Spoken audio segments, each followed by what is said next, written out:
This bonus episode was brought to you by the Gackoids over on Patreon. Thank you so much for your support. And now, on to the episode. Dear Diary. Hi, it's me, Doug. Well, not today. Today, your name's Hoss. First, you crouch down like this. Then you make the nematode mating call, which goes like this. Dog, it's Ducky. Ducky, duck, duck, duck, duck. You're the 100th kid I've found today! I don't hate you. Give him a hug. What? I've come to live with you, Doug. Out of all of my friends, I think I like being around you best of all. Kick it.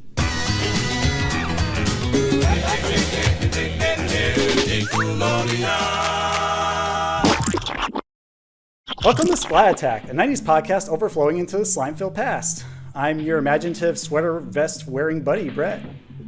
And I'm your blue best friend, Alex.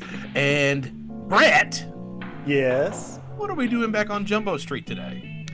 Well, since we already visited Wellsville and O-Town this season, I was feeling a bit homesick. And the only other place I know that can really lift my spirits is, of course, Bluffington.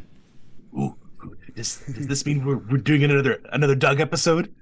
Indeed. We'll be covering our favorite Doug episodes today to share some of our fondest memories and why this show matters to us so dearly still. Boom, boom, boom, boom. Oh, who could that be at the door? Alex, could you go open that for me? Yeah, I got it right now. Well, look, it's Travis and Jim. What a surprise! Oh, hey guys, how's it going? What brings you guys to Bluffington? Yeah, thanks for having That us. was a very good Fred Newman you just did. Oh, I've been practicing. You should see some of the things I can come up with. Very impressive. Thank you. Hey guys. Hey, Good to have- welcome back to our podcast. And also Yes. welcome first time Travis, who's been quite the writer in our Mona's mailbag segments for the past year or so. And if any of you who are listening or watching even remotely checks the comment section of almost any one of our posts, Travis is the king of quips and dad jokes and puns, and I love every bit of it. So Me too. Thank you You're so good much company. thank you so much for joining us, Travis. And I know this one has been one that you've been very excited to be a part of. Oh, yes. It's good to finally be here in the slime tank. Yes, nice and goopy for us. And thank you, Jim, for taking the time to come out again. We had such you probably didn't see this, but at the end of our season, we always do a season overview, talk about some of our highlights. And having you on the show was definitely one of the highlights for us in our previous seasons. So thank you so very much for coming out and joining us again. Thank you. My pleasure. Seems like last time we went all the way from laughing to crying. It was like an Oprah episode or something. Yeah. It We was did. pretty deep, actually. We very much did. Yeah, that's why, I guess. But wow. Yeah, we'll see what happens.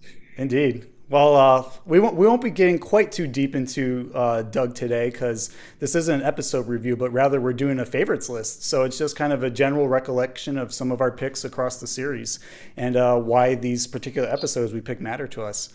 I do have to say on the record for all you Gackoids listening in, because we do a lot of Doug episodes on our main timeline. This has been a very difficult choice for us, just to whittle it down to maybe like 3 to 5, maybe 6 at most. Because if you think about it, there's 4 seasons of Doug on Nickelodeon, 3 on Disney, and all the Nickelodeon ones are like half segments. So essentially double that number, which is like 104 episodes. And all of a sudden it begins a lot harder to kind of decide which of those are worth mentioning today. So chances are, if we don't have enough time to really share, some of our absolute favorites, we might have a sequel episode to this, but we'll see down the road.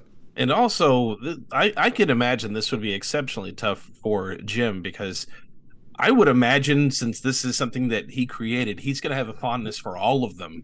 Mm-hmm. So when we picked this episode to do, we had told Jim just some of your favorites, and they could be from any standpoint, from something that you really wanted to share, or a favorite moment, or anything. I mean, any of the favorites. And that's kind of the thing with this episode is, like Brett had said, it's not our top 5 favorite.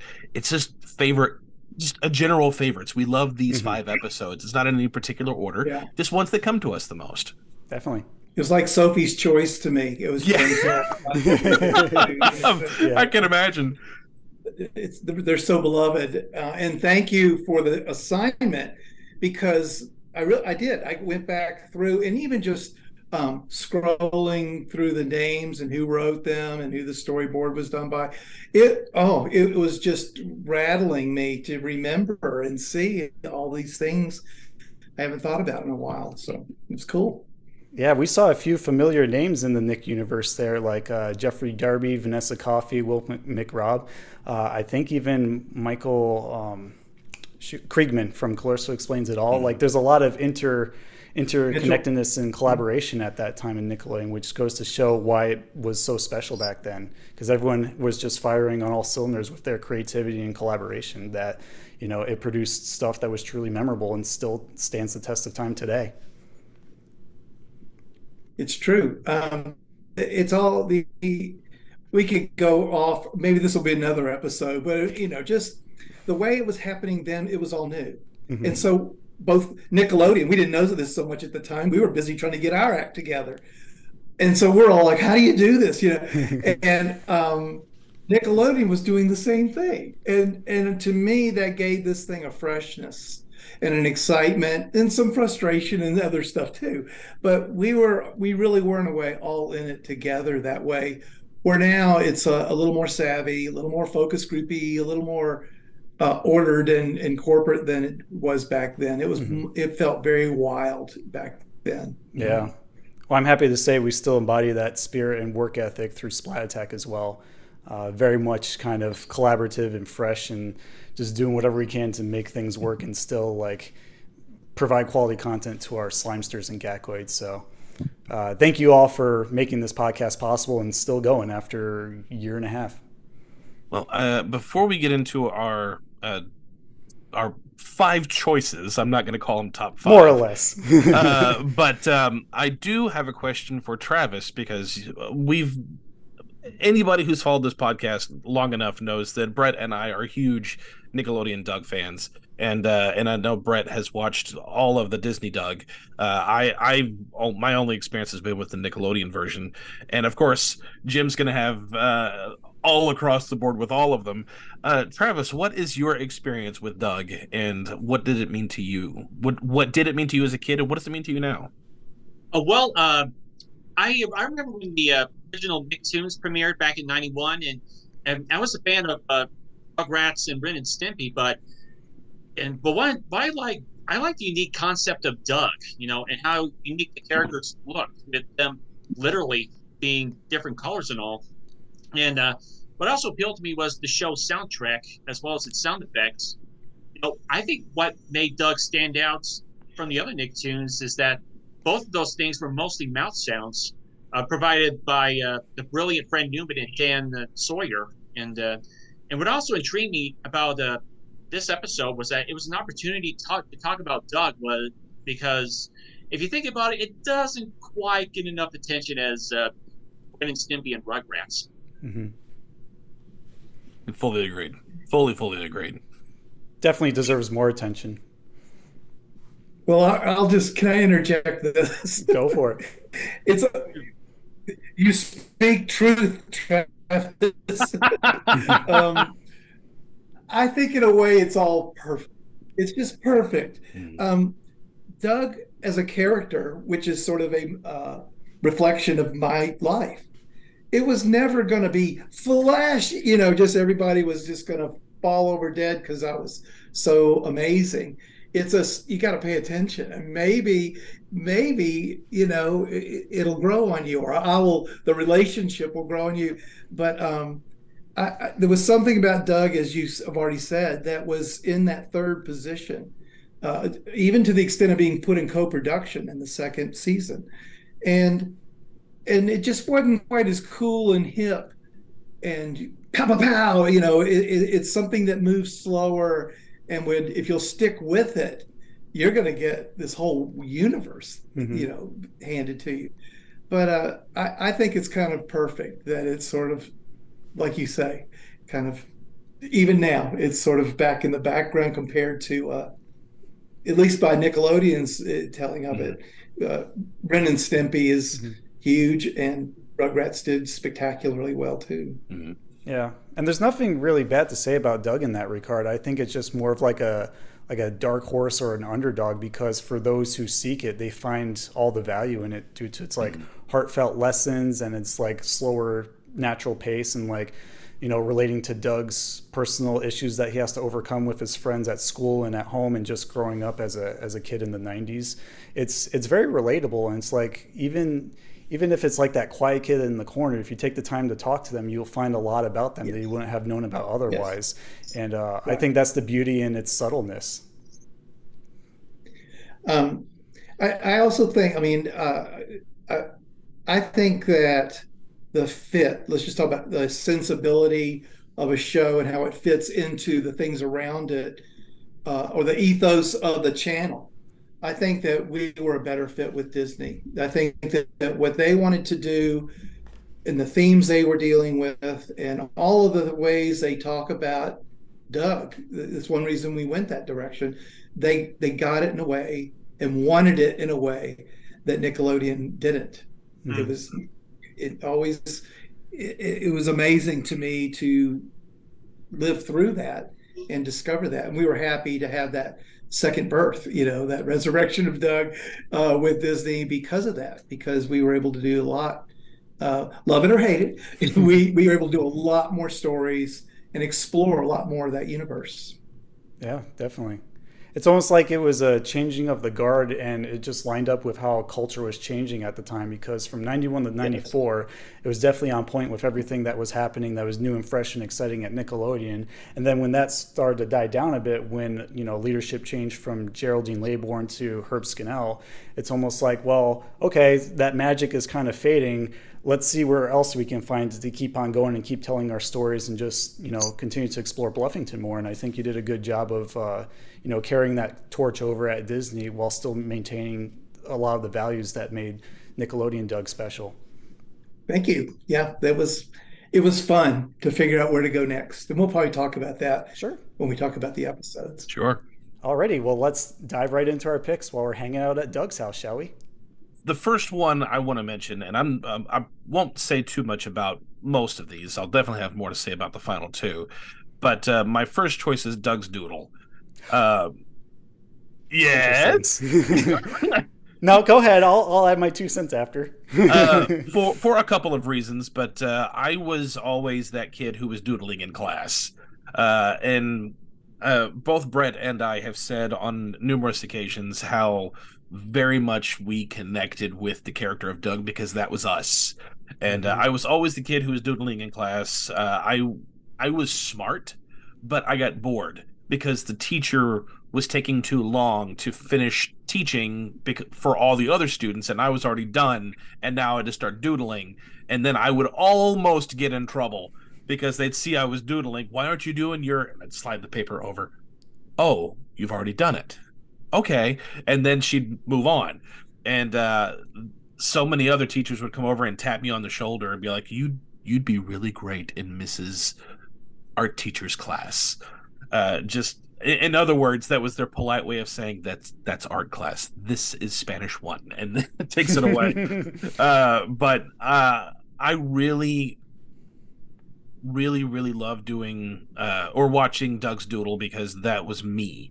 And I would often get bored and would sit and just imagine things.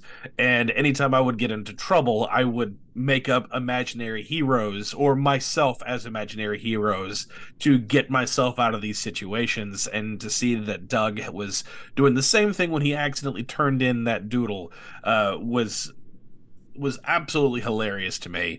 But it's exactly what I did. But also Smash Adams.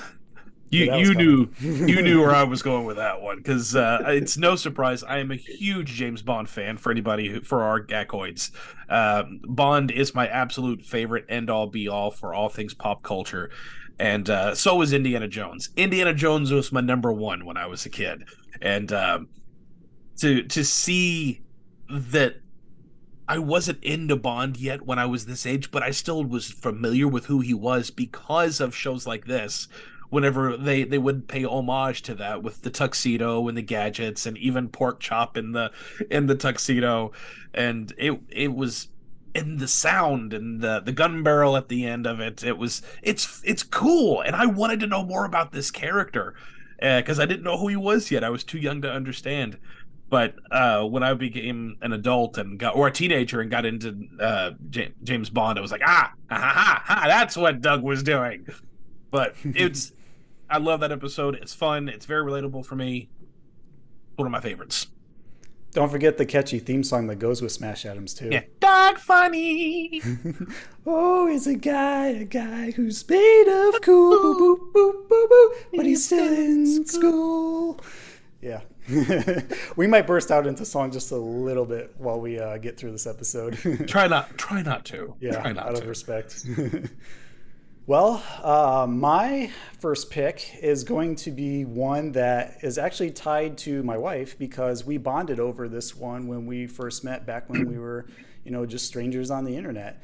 And it is Doug's Pet Capades because we both love dogs very much. And this is one of those episodes that really highlights Porkchop as a character. And I just love how we get to see a lot of his life outside of Doug's room. We even get to go inside of his little igloo to see what he does on an average day without Doug.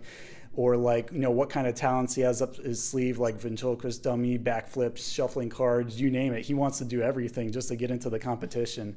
And I love how Doug takes it personally because of course Roger's there to egg him on, and Stinky's also there to egg Porkchop on, and it's just a lot of fun that kind of goes into a different direction that's a little more animal centered. And I think we've mentioned it maybe once or twice during the favorite Nick Pets episode we did earlier this season for episode 44. But I love it because it teaches a valuable lesson too about Doug kind of taking over Porkchop's thunder, stealing his thunder, and trying to making it his own when really it's just his competition to begin with. And when he's able to recognize that lesson and do what Porkchop wants, then they start having a lot of fun with it. And instead of the whole tap dancing routine with the top hats and the tuxedos, they end up doing the doggy rap, which of course is a very iconic song of the Doug soundtrack. And now, Porkchop and the Dogettes. I'm a dog. You're a dog. Everybody do the dog. Bet you're gonna do the dog All day long. Doberman Pinscher, Beagle Pekingese. Corgi Collie Bulldog, Great Pyrenees. I don't know if I'll sing it in full right now. I have been practicing, but maybe we can save it for some bonus content near the end. So for those reasons, that is my pick. And of course, I just love the scene of Roger doing donuts around Stinky while he's jamming out on guitar like he's Axl Rose. And then of course Stinky accents the end of the song with a nice resounding burp. A little bit Ren and Stimpy gross out humor there. Let's hear it for Roger Klotz and his cat Stinky.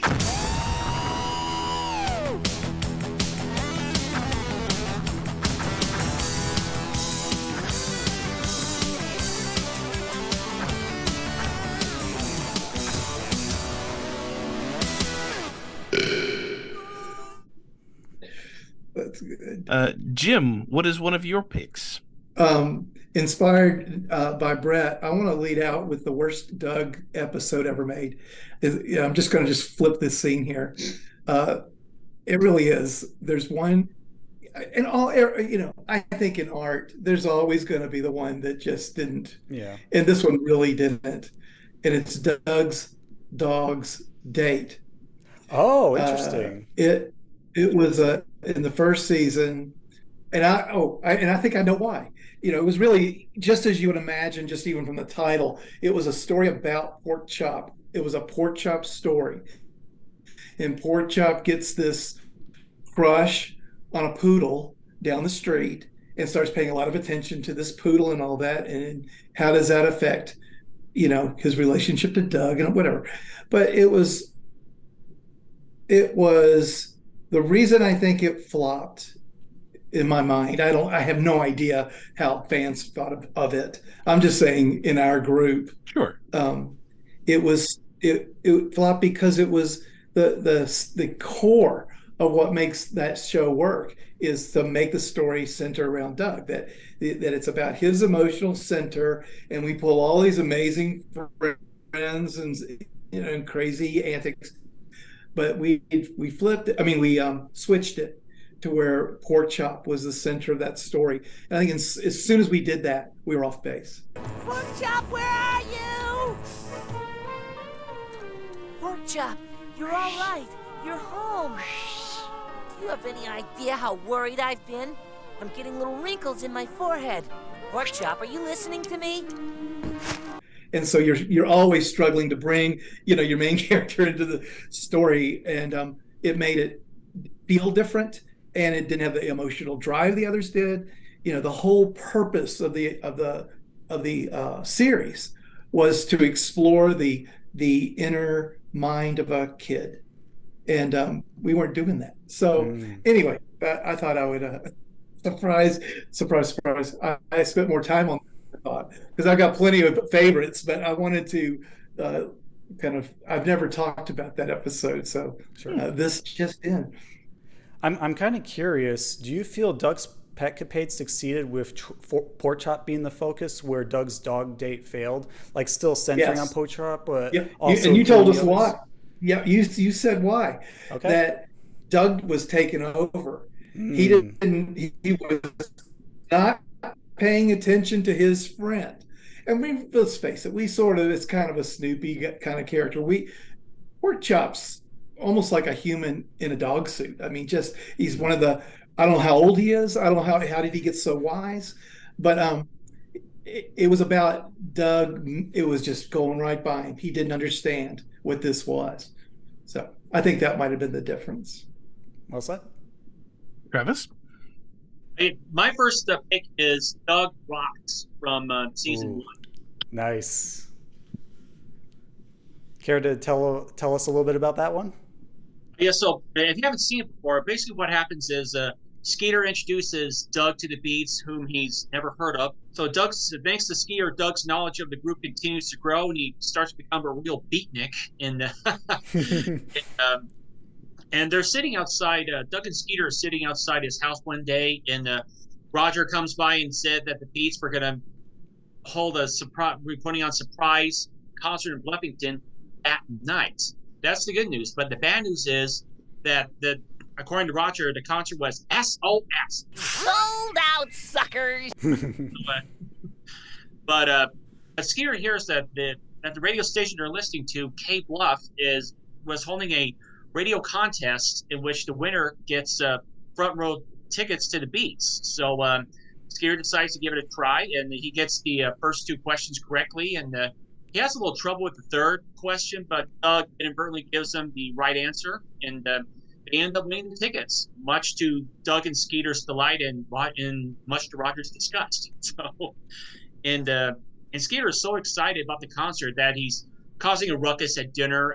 He's playing his music too loudly. He's inadvertently breaking his dad's concentration, and he accidentally knocks a bowl of gravy onto his dad's head, and because of that, he was grounded. So, but Doug is trying to cheer up Skeeter, but Roger is trying to coax Doug into going to the concert with him.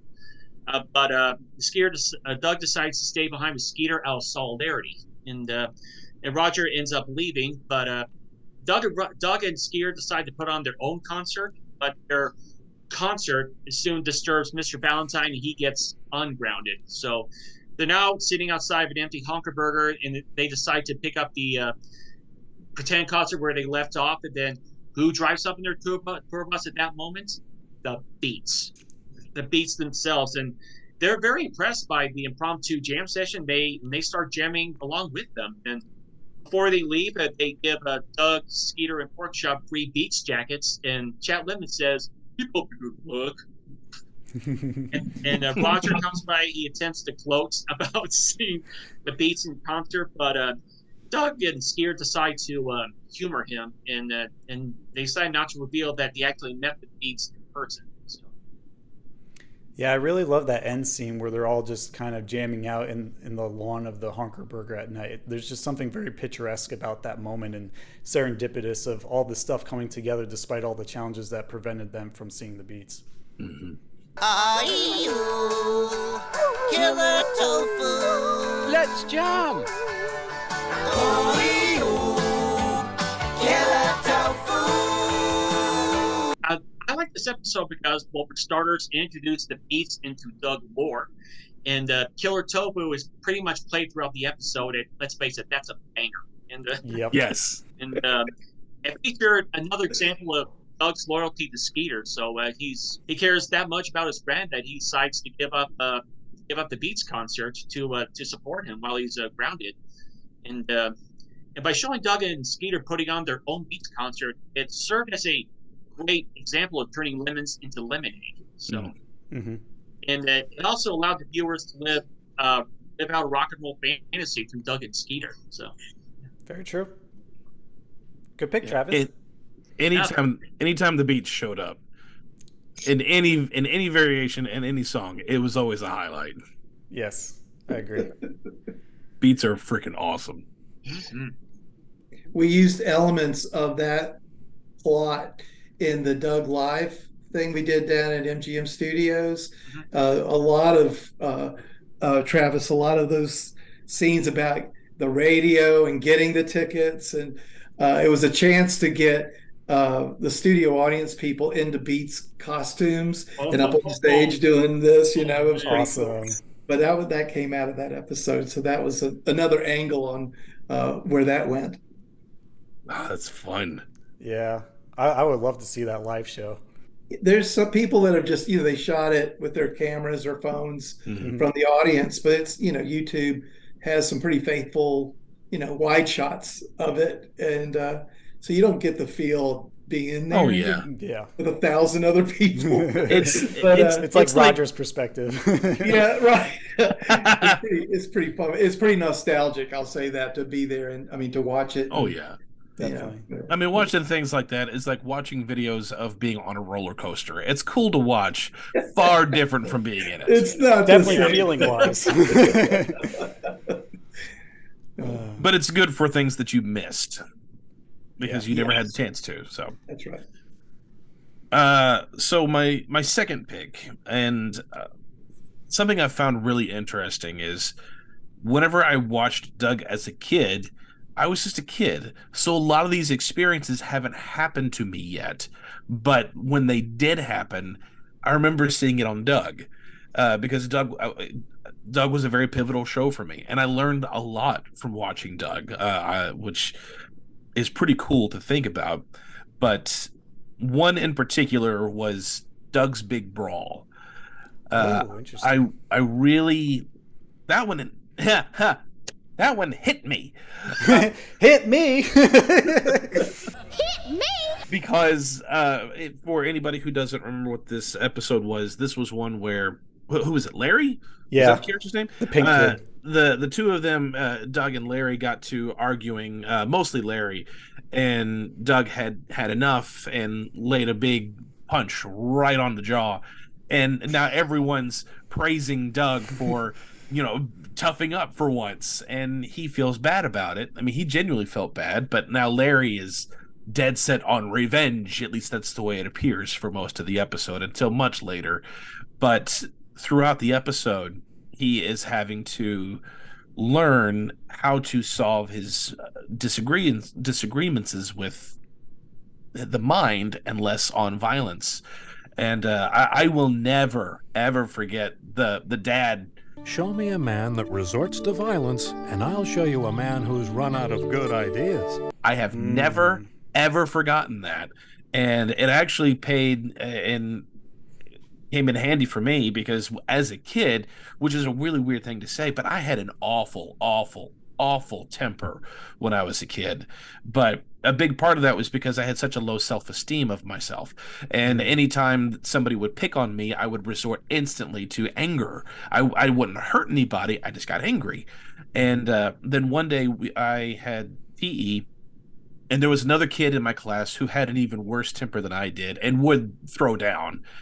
And we were divided into two to play kickball in the gym. And we got on a team mostly of girls, which is fine, but they're the kind of preppy girls who don't really want to play. They're just there because they have to be. And they're not doing as good of a job as the others on the other team. So this angry child was starting to just lay into all these other all the girls, and just being awful and insulting. And the gym teacher wasn't saying anything. And I know if I cross this line with him, he's going to come at me, but I can't sit by and not say anything. You can't treat people this way. So I told him, dude, we're just playing a game. It's all right. Calm down. And then he got angry with me. And I remembered that line. So for the first time I can recall, I didn't lose my cool. And he was trying. He shoved me, and I hit the back of the gym wall because we were that close to the wall. And I still wasn't doing anything. I said, dude, it's not that big of a deal. And then he kicked me, tried to kick me. I caught his foot. I caught him by the heel, and now he's hopping on one foot while I'm just holding onto his foot, going, it's not that big of a deal. And I knew if I just held him long enough, the gym teacher will come over. And I did. And it was ridiculous. He was trying to swing punches at me, but it's like when you hold your little brother's head far away and he keeps swinging. It was that, only the foot. And then the gym teacher came over and grabbed him by the arm and took him away and took him to the principal's office. But that one lesson I have never forgotten, and it still sticks with me to this day. Very powerful. That moment reminds me of the episode where Percy shows up and picks on Roger. They have a very similar plot going on there. And if the gym teacher was anything like Mr. Bone, he should have pulled him away by the ear.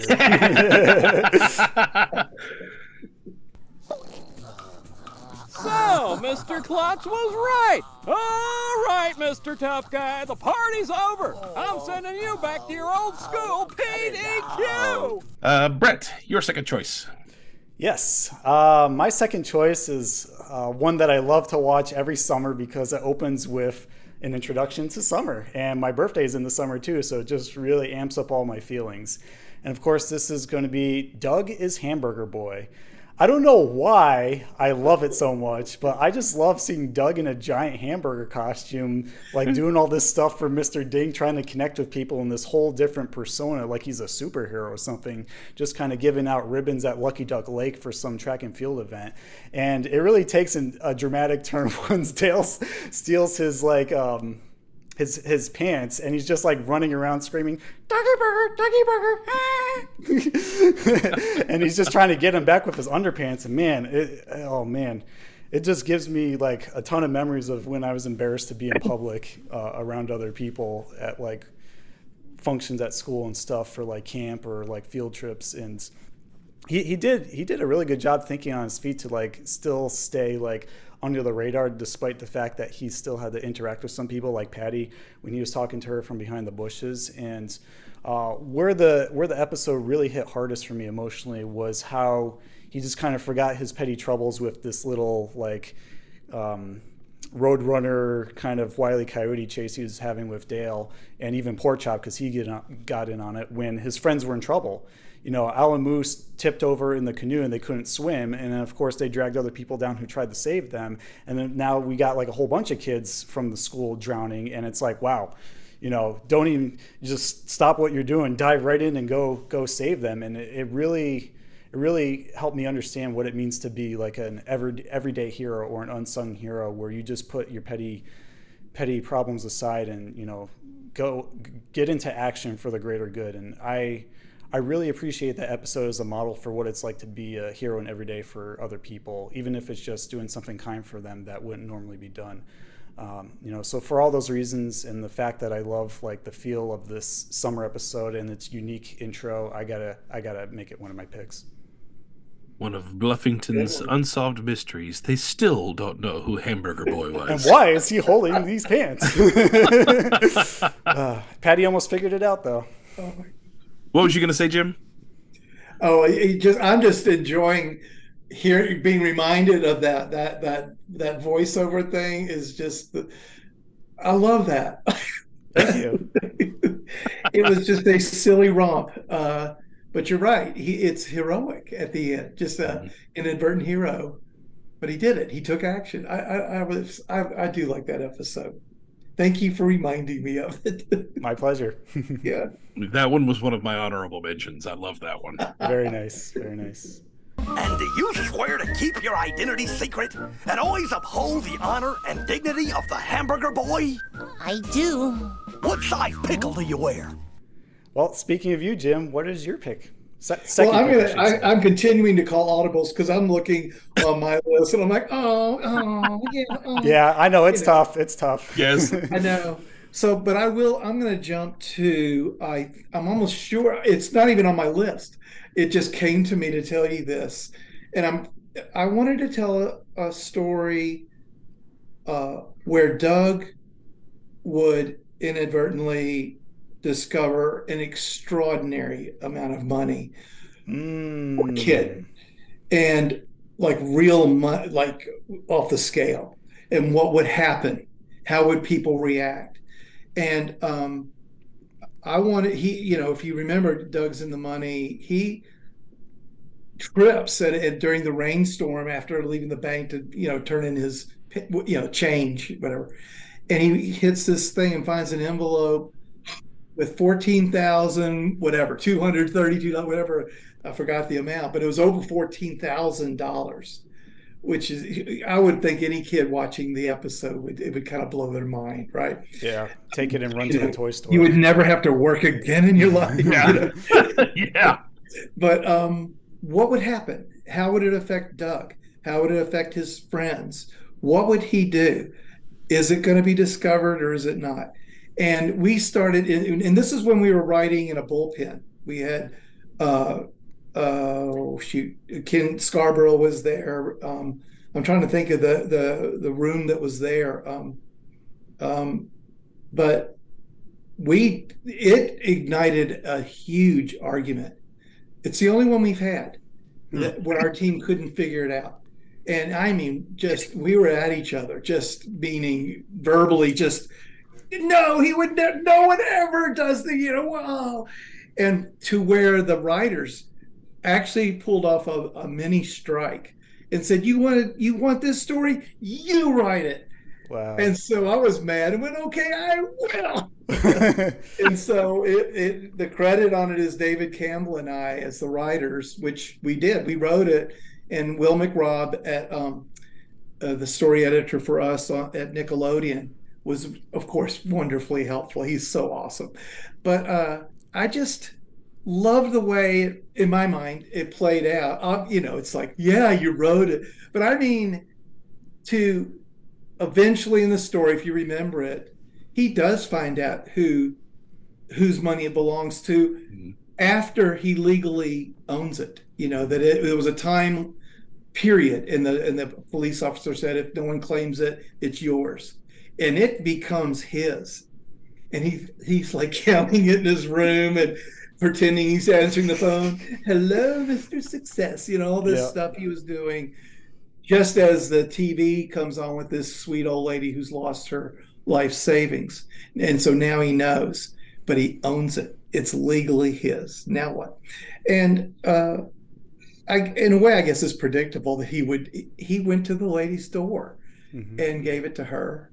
And Roger and they're all watching because they don't know, and Roger's just like, oh, what an idiot, all that. And then she says, oh, wait, I'll be right back. And they're all stopping like, wow, maybe he's going to get a reward.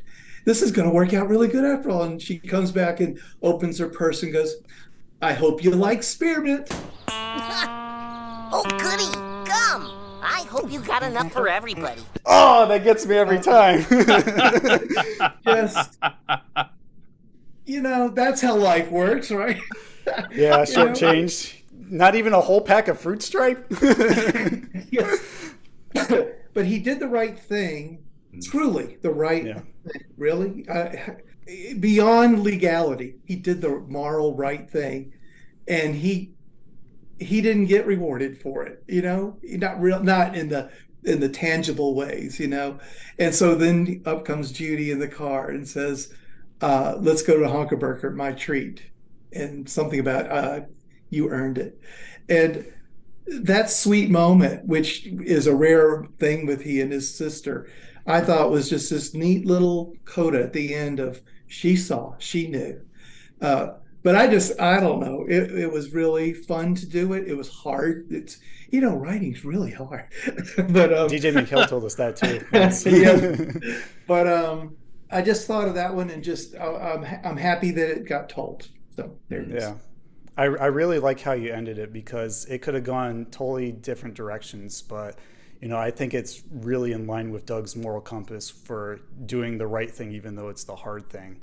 And he also did that in Doug's Hot Property with the Man of Steel Man #1 comic, after those high schoolers stole all the comics. And I felt so bad for the comic book shop guy, because it really deflated his morale and trust in his customers. And it's more than just a reward or giving up something that you paid money for fair and square. It's about giving the opportunity for a whole community to enjoy what they love doing, which is going to his store and enjoying the comics. So I appreciate those moments, even if they're repeated in different plot points, where those morals really come to the forefront.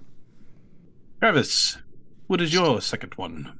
My second choice is Doug Says Goodbye, the first season finale. Big feelings there. Oh, yes.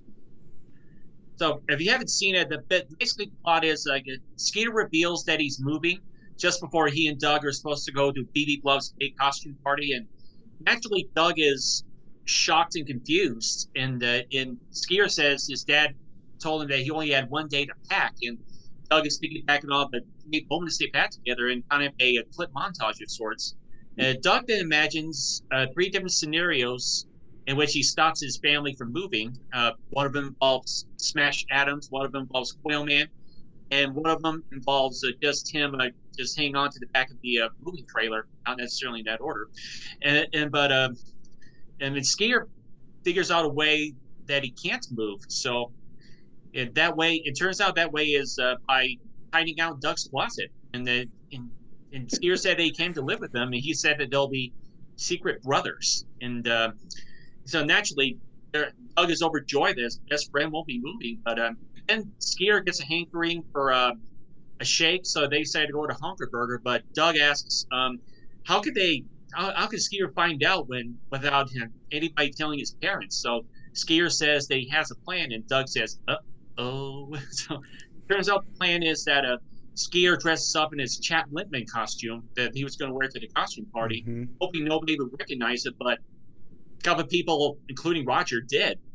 And just then his dad comes in, and he's looking for Skeeter since he never came home after school. And Doug immediately shoves Skeeter under a table, and Roger is trying to get Doug to reveal Skeeter's hiding place. So in order to prevent that, Skeeter bites Roger on the leg. So and then Doug figures that maybe hiding Skeeter out isn't such a good idea after all. So that night, Doug says that his family was really worried about him, and he tells Skeeter that maybe he should move with his parents, even though he really wants him to stay. And Doug agrees to come over the next morning to say goodbye, and they give each other the most prized possessions. Skeeter gave Doug his new lucky penny, since he accidentally spent the old one. Doug gives him his unbreakable comb, and they walk off in separate directions. Then the next morning, Doug goes over to Skeeter's house, and to his horror, there goes his family's car, and Doug is seen helplessly running after it. And he just gives up and says, goodbye. And then he sits on the front steps of Skeeter's empty house, but then who should walk up behind him? Skeeter. So Doug is naturally dumbfounded at Skeeter.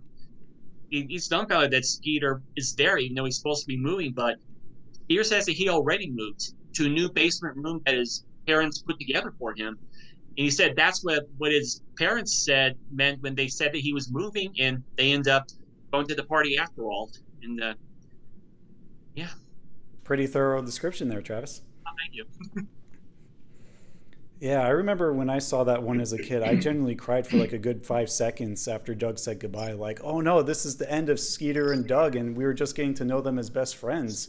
But luckily, it took a nice twist where his bedroom just moved from like the top floor to the bottom floor, and you know, life goes on together on the series.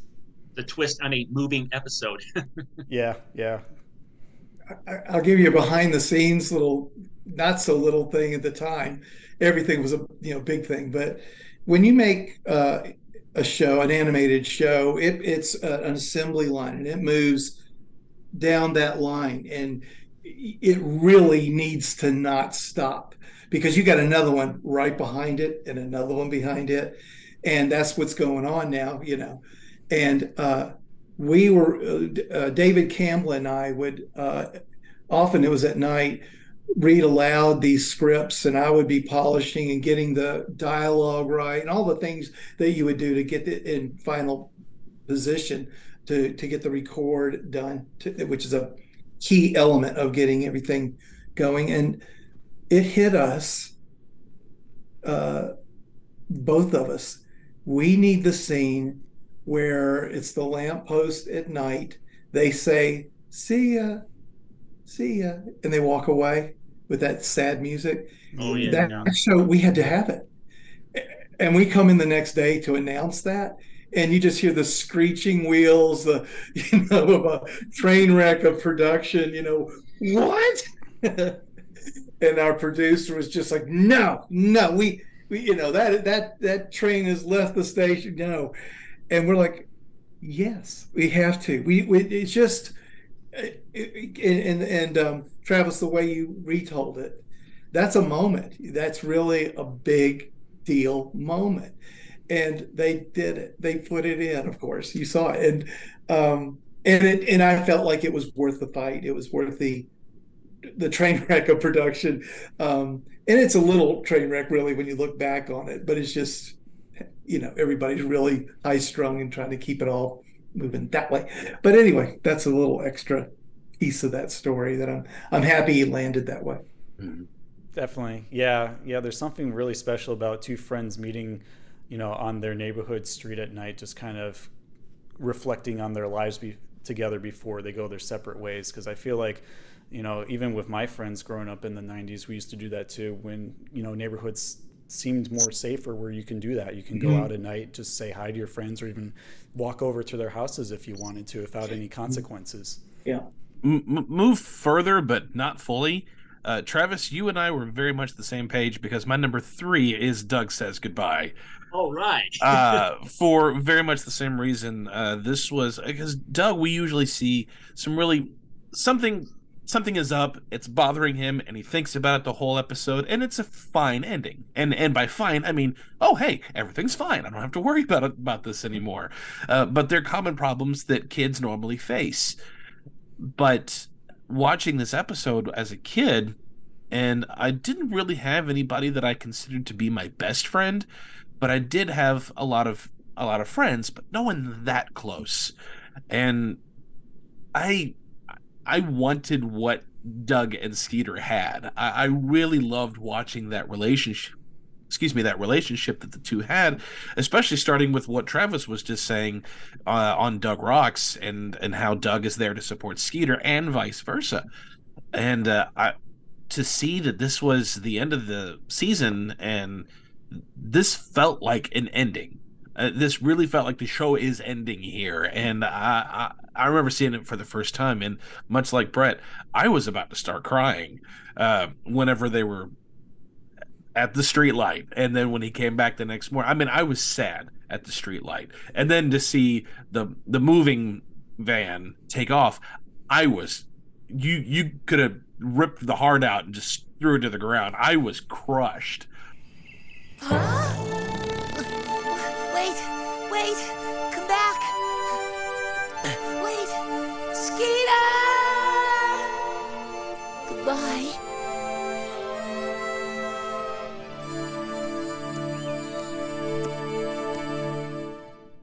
like, oh no. And then I was jaw hit the floor when Skeeter's shoes walk up.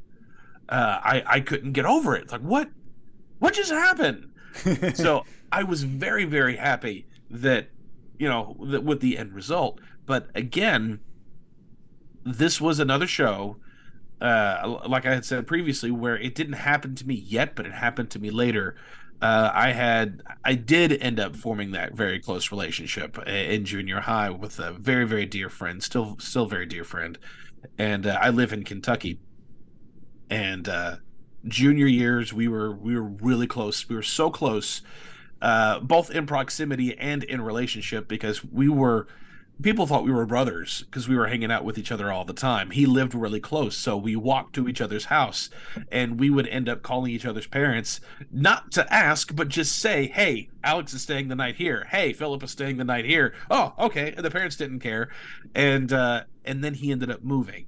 He ended up moving to South Carolina, and he still stays there. But I remember the moment he said we're moving, I instantly went to Doug Says Goodbye, even though by this point I'm now a teenager and I wasn't watching kid shows anymore. That episode had stuck with me so much because I remember how heartbroken I was to see Doug and Skeeter have to potentially separate, and now I have to do that in reality. And I really feel like the show really embodied that feeling that people really do feel when they have those close relationships, even if it is just a minute or 2 minutes within the time frame of the show. It's still a palpable moment, and I think you had a wonderful, wonderful job in creating that, because thank you. That helped me cope through all that, whatever I was actually experiencing it. Agreed. Wow. Brett. Well, my number 3, I was giggling a little bit about earlier because you said Doug's Doodle, and it was originally on my list, but I revised it with a different cartoon-oriented one, simply called Doug's Cartoon. And for those who remember this is the Happy Meat one with the parody cartoon that like gets into the school newspaper because Chalky finds out about it and like puts it in the school newspaper, and then everyone starts laughing, and then of course there's a war between Mr. Bone and Doug that escalates, and he didn't even want any part of it. He was just drawing for fun.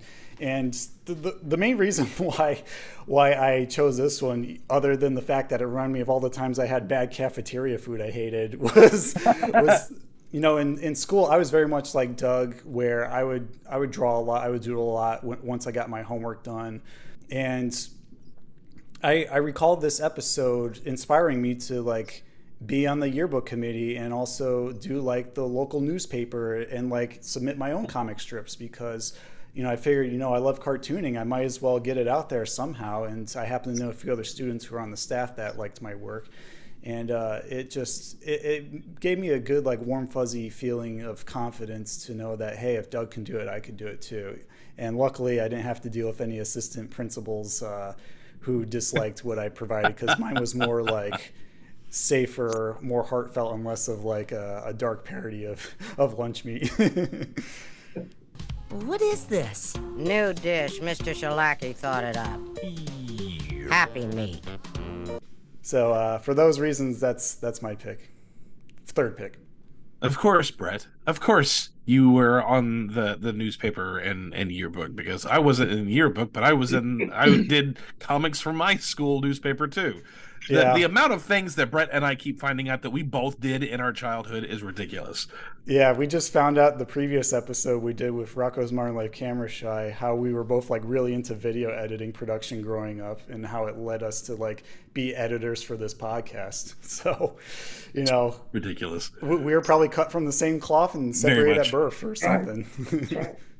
Jim, what is your next pick, good sir? I think I'm going to pick... Pick the Greasy Puffs! Greasy Puffs! Greasy Puffs! I want the Greasy Puffs! Come on, Greasy Puffs! Well done. That was good. Well, all right. I'm going to pick Doug's Magic Act. Yes. Ken Scarborough wrote it, and it's Ken's baby. This one he saw, and it's wonderful. It's so simple in how it's framed, both literally and figuratively. This basically the story is about how Doug, in trying to impress a girl, it's just you make all the wrong choices and it's a disaster.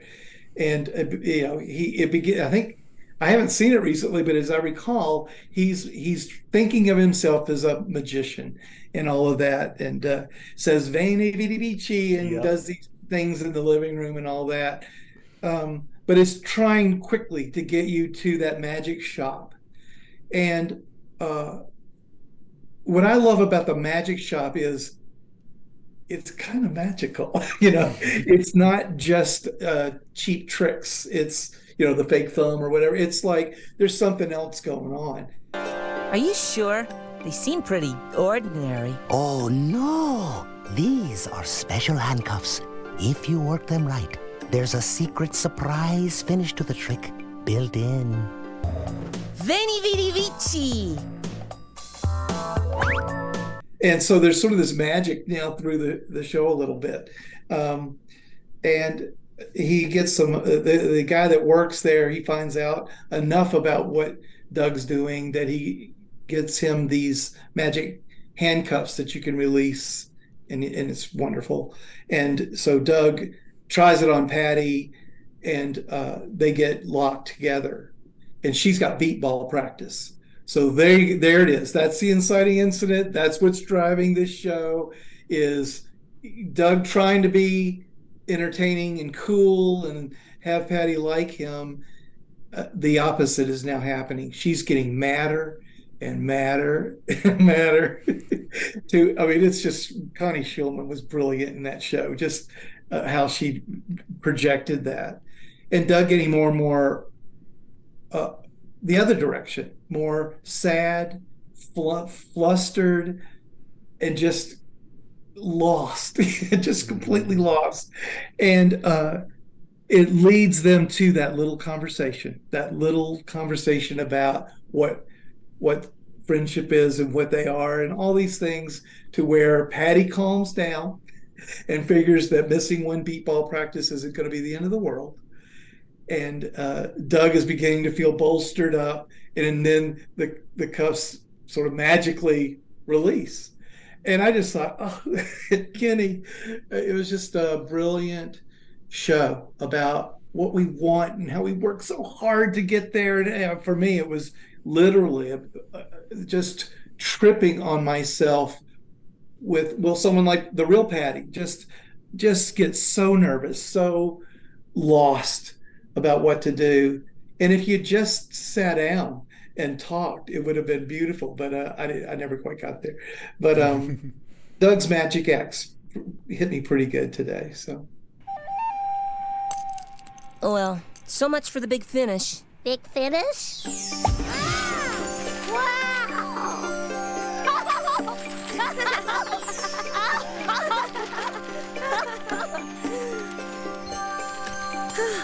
They really did work.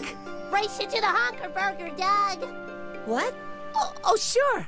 I'm so happy you picked that one, Jim, because I have a deep connection with that one as well. It reminds me a lot of my wife and how we first met. And, there's a little bit of miscommunication when we were trying to take things further into like boyfriend-girlfriend territory. And, there's a few scary times where I thought I would never see this person again. But of course, after letting off on the gas, so to speak, and not trying so hard to impress, we were able to have those deep, heartfelt moments that really helped us connect. And this is another one of those episodes where those very sentimental, tender moments at the end really just hit you right in the heart and help cause me to well up with tears, just because of the beautiful truth that it reveals through the, just let it be. Don't force it so much and things will work out. And of course, right. When that happens, they get back to their normal selves. They're best friends again, and they even have a little playful fun at the end where they race each other. And I think Doug takes a head start, and Patty has to catch up. So it just encompasses the highs and lows of relationships in general throughout life that I love so dearly. And I think Doug trying to be a magician is very suitable of him, where he tries out all these different things and he's all about like the glitz and glam, but he really doesn't need that at the end of the day, just to be himself. Exactly. Well said. That's good. That's exactly right. And it's a rare occasion to see Patty get so frustrated. So that was a fun, interesting arc. Boy. She let him have it. She let him really worked out. That was good. Travis, what's your number 3 pick?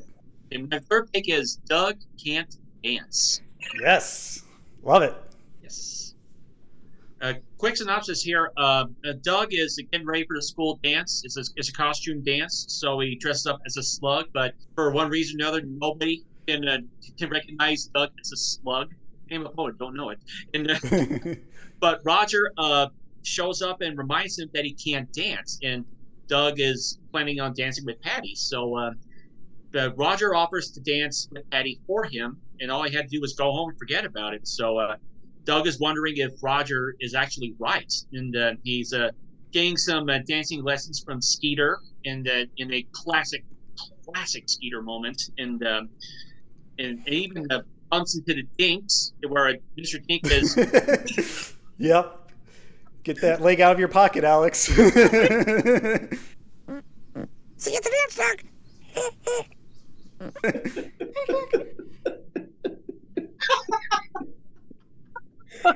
Oh my god.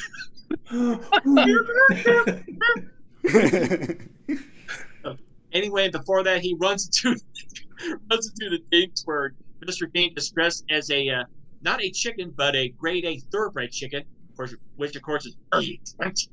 But the ultimate in poultry wear, very expensive. The missus thinks I look stupid. And now they're at the dance, and Doug shows up to dance anyway. And even though Roger just showed up asking Patty to dance, and then the dance is underway, and Roger is fuming, and Patty is helping Doug start the dance, and then while Roger is planning to put some ice cubes down Doug's back as a prank. In the side note, Roger is dressed as a hammer, and before he does that, he says, "It's hammer time." Very of the time. Oh yes, as well as Doug's MC Hammer type costume in his fantasy. Exactly. Yeah. Yes. And his minions, well, not Boomer, Ned, and Willie. They were dressed as a screwdriver and a screw, I think, and what was it? Nails, his tools. So anyway, big part. Oh. I said intentional, like a Freudian slip. They're all tools. Yes, it was intentional. Confirmed right here. So anyway, Roger's on his way to pull his prank on Doug, but he's dropping the ice cubes and he's slipping on them, but he ends up losing his balance, and the hammer, part of his costume, lands on Doug's foot, and Doug is screaming in pain, and he's hopping up and down one foot, and Roger's laughing at him, and the other kids are laughing too, and he sees a bunch of paws fill up the screen, and Patty starts and compliments Doug at his new dance, a slug hop. Soon, everyone is doing the slug hop, much to Roger's chagrin. And Doug is finishing up not his journal entry, but his diary entry, since this was the pilot. And then he's trying to think of a good ending, and Porkchop is doing the slug hop, and he accidentally hits Doug's foot, which is now bandaged, and it lets out another blood-curdling shriek. And then we hear him berating Porkchop as the episode ends. So, don't forget Mr. Dink hitting his mailbox with golf balls. Yes. Sorry. Hey, Jimmy, want to shot your balls? Yeah, I love it. I love it so much. Yeah, Brett and I had an episode, which of course Travis knows this, where we were talking about our favorite Nickelodeon pilots, and this was one that we had picked as one of our favorites. Mm-hmm. Yeah, beautiful episode. I do have 2 questions for you, Jim, real quick before you say something. They're kind of offbeat, but they've been always been sitting in my mind ever since I first saw this episode. One, what's the deal with the kid dancing as a donut in the background who doesn't have a body in the middle of their donut hole? And 2, why does Roger always look like his legs are in 2 different time zones when he's standing. Those are 2 great questions. There have been a handful of things that you have all noted that I didn't know if people noticed or not, and so it's pretty impressive. In no particular order, you'll have to keep me on track here. Sure. But about Roger in standing the way he does, that was I had drawn a picture of Roger. I just found this stuff the other day. It's still here, but it was he just sort of looks like an obnoxious kid in school. His kid had an untucked shirt and whatever. It just Tony Eastman, our director, came in all worked up in a good way, and just like, it's just not enough. No one's gonna get it. You got to see him, and he's just got to be all, And he does that pose that's in, and he's got to be all these. And I just thought, okay, I get it. And so I did sort of the James Dean kind of outfit, and when we did the pose, it has the legs like you just described, and it went into the pack, the design pack, in the height chart part.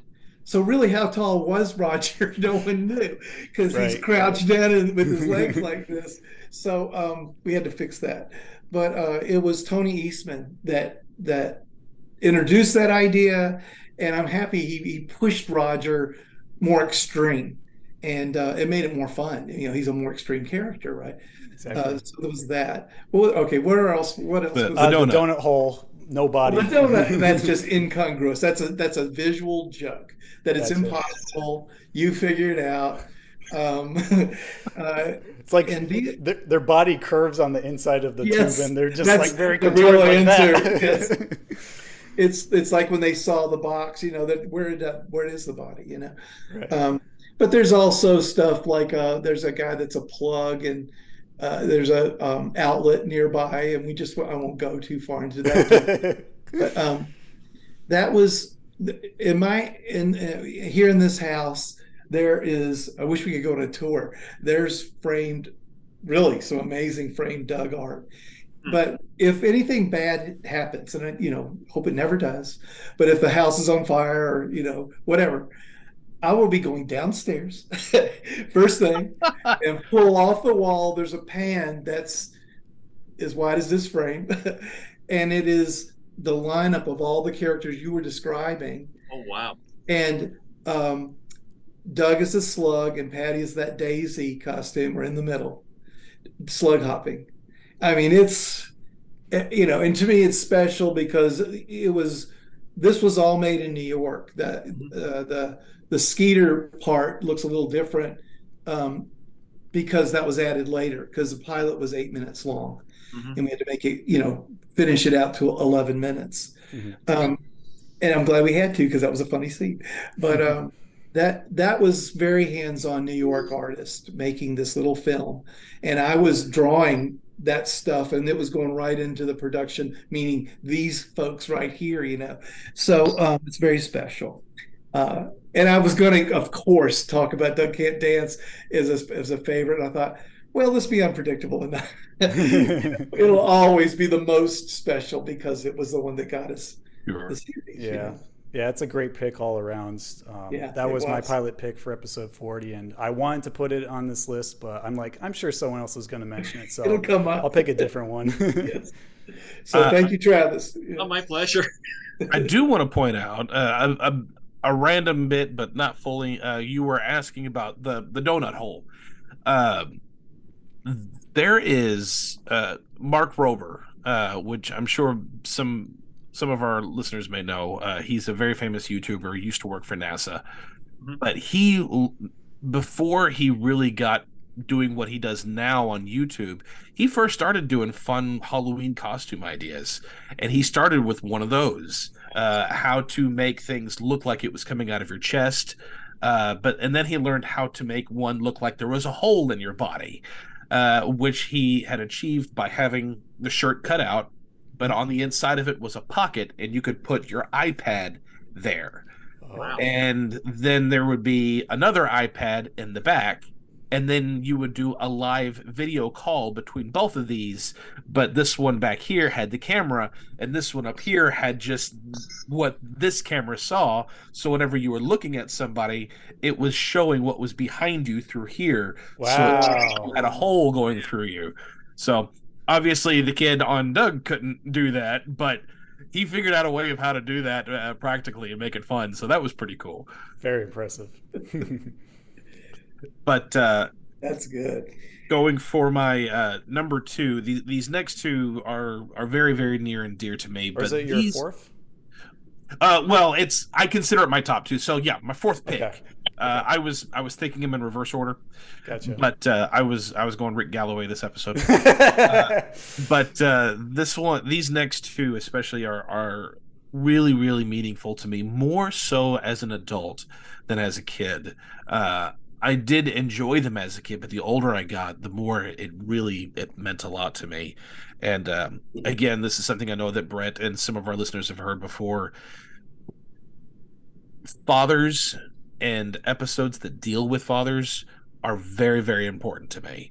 I teach kids, and I've seen a lot of kids with a lot of absent fathers, and they've attached to me, and I've got 2 boys of my own, and this is very much a fatherless generation, and it breaks my heart. So in pop culture, especially now, and it kind of started in the 90s and just got worse. In pop culture, fathers are often looked down upon. They're seen as a joke, or they're gone, or it's emasculated. It's very much. It's very rare to see a good father figure in television, and Phil Funnie is an excellent father. And there are 2 episodes. I will talk about the other one later, but Doug Flies a Kite. Yes, is one of my favorites. As a kid, and I don't want to dog my dad because I love my dad. He was a good father to me, but he was not a good teacher. I couldn't stand to learn, how to spell words from him because he had no patience with me. I love to spend time with him. I love to watch movies with him. But when it came time to learn how to do things and make things and care for my vehicle and stuff, I couldn't learn from him, because we two are very different people. My children's pastor, who is still my very, very dear friend, he became a surrogate father. He became dad number 2 for me. Taught me a lot about creativity, how to care for kids, how to be a good leader. He taught me a lot of different things. So this particular episode, Doug Flies a Kite, reminds me more of my relationship with my second father. Because in this episode, there is a kite competition, build your own kite competition, and it's a father-son thing, and Doug is going to build a kite with his dad, and dad is just as excited about this as Doug is, and he makes a very, very simple design, and he's not impressed with this simple design. And then he hears what all these other kids are doing with their dads, and seeing these designs, and these sound so cool. And all I have is this dinky little triangle thing. I don't want that. And then he begins to fantasize about, a floating boat kite and all these other really cool kites, and his is just not doing much of anything. So he makes some alterations to make it cool without his dad knowing. And then it comes time for the day of, and goes to fly it. And he had already tried some test flights previously, and he couldn't get it to work. So when Dad sees it and opens up these new flaps that Doug has added, he's like, "Hey, what's this?" And Doug tries to admit what happened, and he feels that he's failed his father. And Dad's like, "Oh, no, it's fine. Just take these off, and then we can do this because this is a stunt kite." "A what?" It's like, "Oh, I'm sorry. I should have told you." And then goes into explaining what this is, and they began to fly it, and it blew the others against the wind. They're gone. They went along with it, and the 2 of them had a great time. But he had to learn to trust his dad, and his dad had to learn how to communicate to his son, so that way they knew what they were making together. And it was a really beautiful moment, and that was what my children's pastor had done for me, because my dad won't do that. My dad would do what I say, when I say, how I say it, when I tell you. Whereas my children's pastor would say, here's what we're going to make. Here's how we're going to make it. And this is why we're going to make it. And he would show me the whole plan all the way through. And that is very much the mentality that I have now in teaching my children. And we make a lot of toys. We actually subscribe to Mark Rober's Crunch Labs. And so Sam gets to make his own toys and help him do hands-on things. But father-son relationships are very, very strong and something that the world needs more of. So to see this episode, I liked it as a kid. I liked it fine as a kid.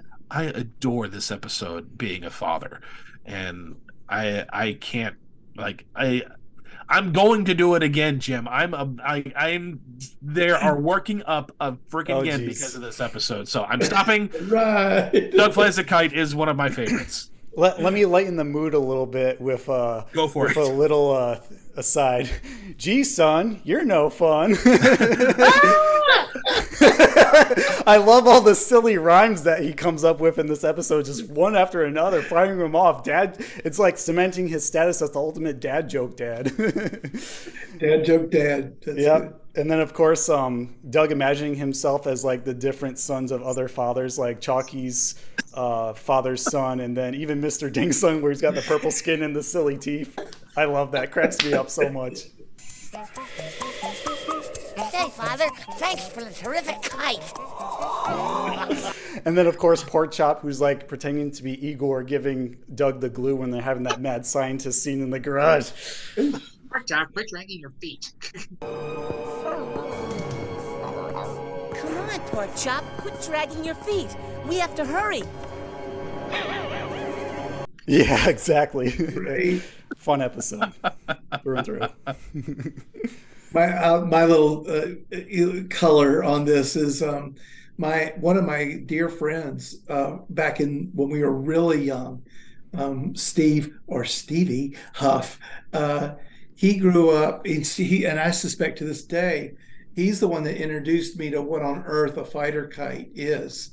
And the key difference, I'm sure there's plenty of differences, but the key difference is 2 strings off the side instead of one center string. Most everybody thinks of, you just hold that one string and do this. With 2 strings, that's how you can make it do all of the things that a fighter kite can do.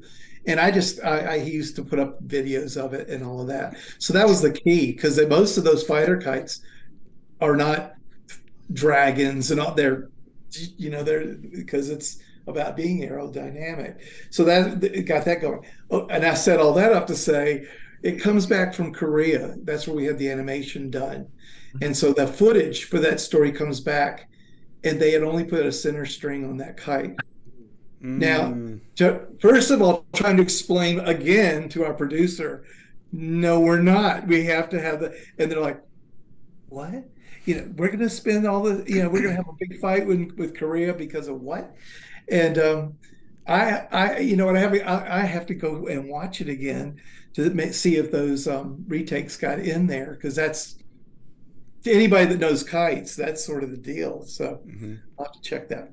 Yeah, one of my past girlfriend's father used to be really into like flying kites at Wildwood, New Jersey, and they'd have like festivals every year where they're just all lined up against the shore, and you'd see all the different ones. And I remember him telling me about fighter kites too, and show me like the different ways to maneuver it.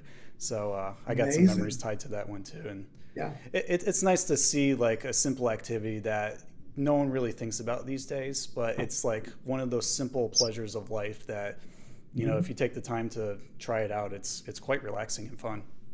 Yeah. What was that quote that Open Face said while he was flying a kite with Ellen? Oh, ever see like a deer get hit or something like that?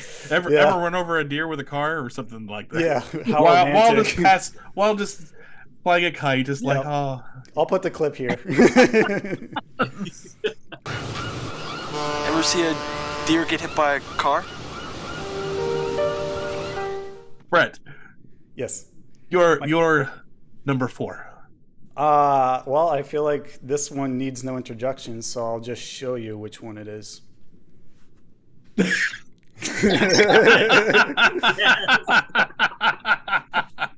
It is Doug's lucky hat, of course, for all you gagoids who are just listening to this. I beamed your hat over into my house. Get that.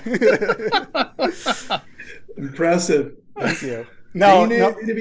Yeah, Veni Vidi Vici. No, funny story, actually. I ordered this hat to wear it for our Doug's Lucky Hat episode, and it arrived a day after we recorded, and I was so upset about it. So I'm like, you know what? I have it now. I might as well just wear it in so it's more authentic, and now it is. So it's like the real deal. Pretty awesome. Actually. Thank you. Yeah. Sometimes I even wear it backwards if I feel like Roger for a day. Oh my great. Put a little mirror on the inside of the lip. Come on, Funny. We gotta chase after it. No, I'm gonna let it go. I think it's somebody else's turn. Yeah. So I'm not going to go too much into this one because we've already exhausted the plot of Doug's Lucky Hat in episode 17, which all of you should go rewatch again and again because it's an amazing episode. So much that it was our very first perfect episode on Splat Attack. But yeah, love the music, love the atmosphere. I love the message with like, you're a winner with or without the hat from Patty. That was a real tender moment, like in Doug's Magic Act or other moments where he like learns a profound lesson. And I just love how it ends too. It's kind of a nice bookend to the beginning where it's, you never know when there's a windy day and it just, wafts off in the breeze and finds someone else to, bless with its luck. And I also love the story behind it that you told us too, how you went to Club Med and you saw a kid who just had this really beat up hat and got inspiration from that. So I thank you for sharing that with us and just making this episode in general. Yeah, that episode, Lucky Hat, was going to be on my list as well, but I was like, no, Brett's going to have this one. Somebody's going to mention this one. You read my mind. So I will just say that is, although it's not what I'm talking about, it also is one of my favorites, which, again, we knew if you had watched the previous episode. Right. All right, Travis, on to you. Oh, yes. My third episode, the fourth episode is Doug's Pet Cat. Ooh, nice. Well, I like it because, for starters, I'm a cat person. I grew up with cats around the house all my life, and it was kind of interesting to see Stinky and Doug play off of each other and enjoy that dynamic. And like Doug, Roger, and Porkchop, I too was surprised when it was revealed that Stinky was actually a girl. Mm-hmm.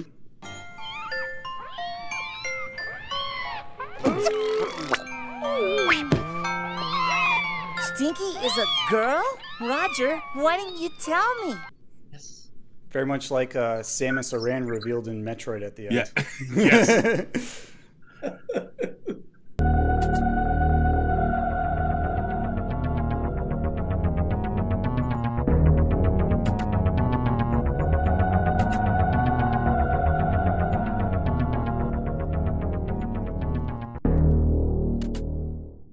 Yeah, that was a fun one. Yeah, the whole pizza and ice cream diet and Doug's face turning green after eating that nasty cat food. Priceless. I did note some details in that one too, because I love searching for Easter eggs in your work, because I feel like you, me, and Alex have like a similar mindset when it comes to art. And I like the dead kitties poster inside of Stinky's like little cage thing, because I know it's a reference to the dead Kennedys. Yeah, Stinky's totally a punk rock cat. Wow. Stinky? He's on the loose. Okay, I'm writing that down. If you want to commission me, I can write the whole Doug massive trivia episode guidebook. Wow. That cat. Okay. I'm gonna go check that out. Yeah. Yeah. And I think we skipped you, Jim. What is your fourth pick? I'm going to pick, with the Doug stories, there are some that are feel very, I'm going to call them autobiographical. They really do come up out of real things that happened, or certainly real emotions. That's pretty true. This one's going to be dead on, and it's Doug tips the scales. Yeah. In the episode, basically, he's gone to Grandma's, and grandma's been laying it on thick with just, one bowl of ice cream just surely isn't enough kind of thing. And so when he got back from his time with her, he'd gotten pudgy. And and of course, naturally, BB Bluff calls for a pool party just as this situation has occurred where a button flies off of his clothes, and all that. And so almost the whole story really is about the panic of your body and how you're going to look stupid or bad or whatever. And he gets these Arnold Weisenheimer exercise videos, which are just yes. You disgust me, just totally demeaning and horrible and the worst that you can make of a video, Welcome to Body Shaped by Ronald. Meet your host, me, Ronald. Prepare to suffer. 1, arms up. 2, legs out. 3, head back. 4, toes in. Come on, fatty. Your blubber disgusts me. Welcome back, you pig. Keep going. 998, 999, 1,000. You have done it. I love you. Now you are ready for tape number 3. And so just the fun of that, Doug in the center of that, of course, but watch all the other kids too. And how are they going to react? And you begin to realize that not all, but a number of them are struggling with another set of things that make them self-conscious about what they're going to look like at a pool party. And so everybody's just sitting around the pool. It's just not a ripple on it because nobody's in the water and just pretending to be at a party, And I just love the way Skeeter he's just unfettered by that. He just doesn't even think that way and comes screech, and I have that cell. I just found it where he comes sliding in, and, says, I'm Arnold Weisenheimer and does a cannonball and the water flies out. It hits everybody and it almost like breaks the trance. They all wake up and go, what are we doing? We're miserable. It's a hot day. Let's go. And it turns into a really fun pool party. And, I think that self-image, body image, those things are real issues. And a lot of pressure is put on people. It starts when you're a kid.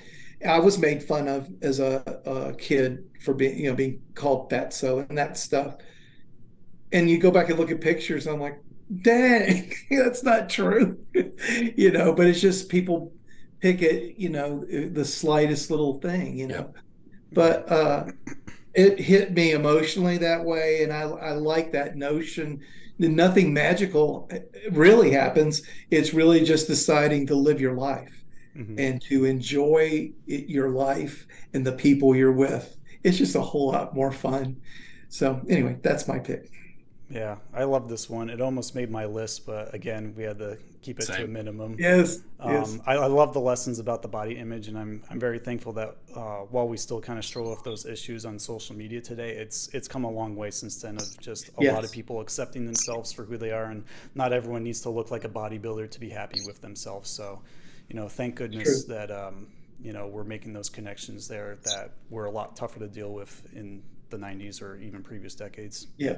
So, a fun side story. I have 2 boys. One is 9, one is 3.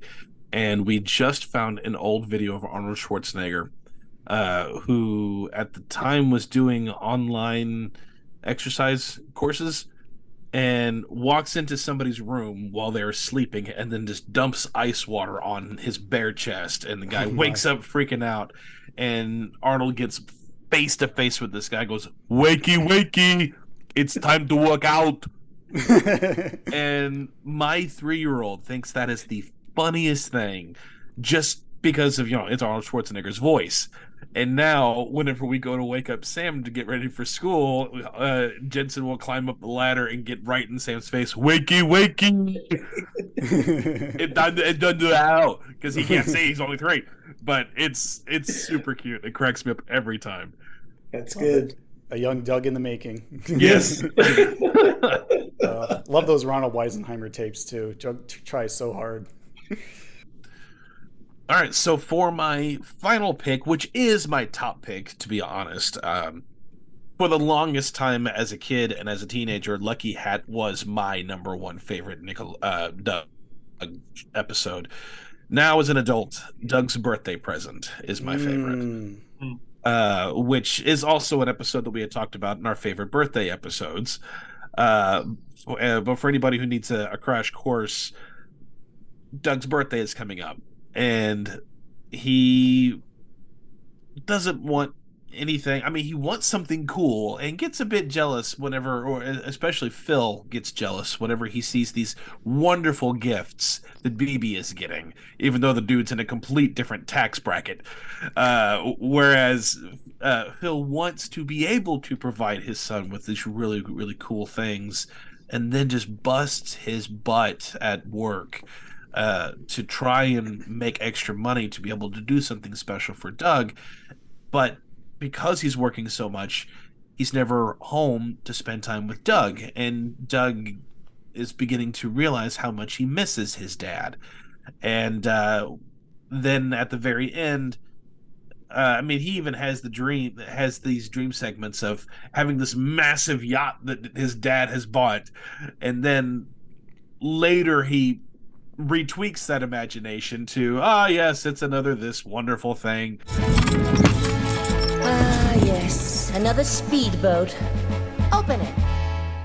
And then the giant box, this giant present opens up, and it's his dad, which that is what he gets excited about seeing. And then he goes to give his dad a hug, and it's just this cardboard cutout of him. And then he just became more disappointed because that's what he was experiencing. His dad's there, but he's not there. He's gone constantly. And then at the very end, you could just see how wore out Dad was. He's trying to be happy. He's trying to be chipper and how many more days, sport? But by the end of it, all he could really afford to really do at the moment was just a football. And that's perfectly fine. Really, Doug just wanted to spend time with his dad for his birthday. And they went outside and just threw the football back and forth to each other. And I love this episode because I remember growing up, I'm going to switch back to my actual father. That's something that we used to do. We didn't play football, but we would get Frisbee. And we'd go back in the backyard with my older brother, and we'd throw Frisbee back and forth. We also had trackball, so we'd play that a lot too. He took me to the YMCA, taught me how to play racquetball, and we played that just the two of us, even though I couldn't even remotely get close to beating him in it at the time. I got really good, and I almost got to where I could beat him, and then he got into playing volleyball with some friends, which is different from volleyball. But now being a father and seeing my kids, I want to be there for my kids and I want to play with them. And while I love doing the podcast and I love and going to work and having to make money, it's the relationships that really make life worth living. And I want to be able to be there for my friends and my wife, but I especially want to be there for my boys because this is the only time I'm going to have with them at this age. And I really, really absolutely adore this episode. So this one is easily, hands down, my favorite. Yeah, excellent pick. Reminds me a lot of when we talked about it in our top 5 birthday episodes last summer for my birthday, believe it or not. And it's a very, very touching episode. I'm sure a lot of us can relate to, having parents who are always working just to, make ends meet or at least provide for the family, and you never get to see them. My dad was certainly the same, and I even got choked up about it when we talked about it then, because that quality time is so, so important. And you realize the older you get that things don't have like the same personal value to you like they did growing up. When you start to realize the best things in life are literally free and you can't really get them back if you miss them, which of course is like quality time with parents. So I appreciate you bringing that up again, just because it really hits that heartfelt spot of like, yeah, your dad's doing this for you, Doug. So, spend some time with him. You don't need a yacht to appreciate him or love him. Yeah. What I really want for my birthday is you. And maybe a football. Really? Bert, what is your final pick? Well, I cheated because I couldn't keep it to just 5, so I'm going to give you 2 more and then jump to Travis and Jim. I'm sorry, I tried so hard, but I couldn't do it. I'll just be extra quick with each of them.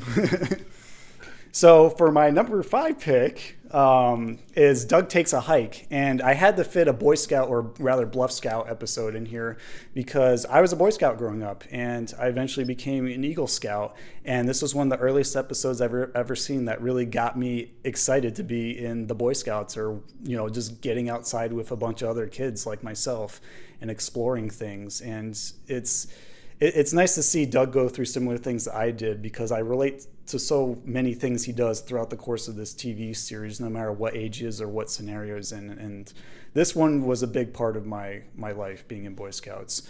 So seeing him kind of rough it, deal with the challenges of being in the woods and, you know, encountering wildlife, it reminded me of a lot of fond memories growing up at that time, especially when he met Mr. Scaly, who immediately took, you know, a kindness to him that I think Porkchop was jealous of. Hey, everybody, watch this. What are you gonna do? Up, boy, up. Here, boy.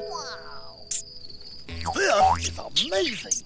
I also had this at the time. I'll show a picture for the final of this episode, but I actually had the 3D board game of like the Bluff Scout Adventure that came out at the time, and it was like this big like treehouse mountain thing with the little characters. And I just remembered when I got that for Christmas that year, after I saw that episode, I'm like, wow, now I get to play the TV show in my own living room.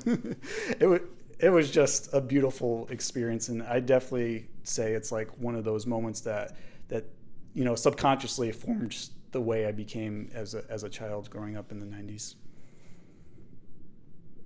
And then my number 6 pick is Doug's Nightmare on Jumper Street, because this basically feels like a Doug episode set in the Are You Afraid of the Dark universe, and I love how dark it gets. Like, you really pushed the envelope with that one. Yes. That one almost was on my list too, and then I saw it was yours, so I was like, no, I'll let you take it. Well, you can piggyback if you want. The main reason why I love this is because I watched a lot of horror movies with my father growing up, and so you know, it really brought back a lot of those memories of like watching Tales from the Crypt, X-Files, all that stuff, and just being terrified of what could be, what's going to happen. And I actually covered this as like a Nightmares as a Child minisode on our YouTube channel and podcast as well, where I talk about how the scariest thing about this monster isn't the reveal of the monster, because he just looks like some sort of goofy lava fish thing, but it's what you think it could be. And when it really plays with your imagination, it could go in several different directions. And that's very much why a lot of Are You Afraid of the Dark episodes really resonate with people growing up, is because it plays on their imagination and their deepest, darkest fears to create something that they truly would be terrified of for nights to come.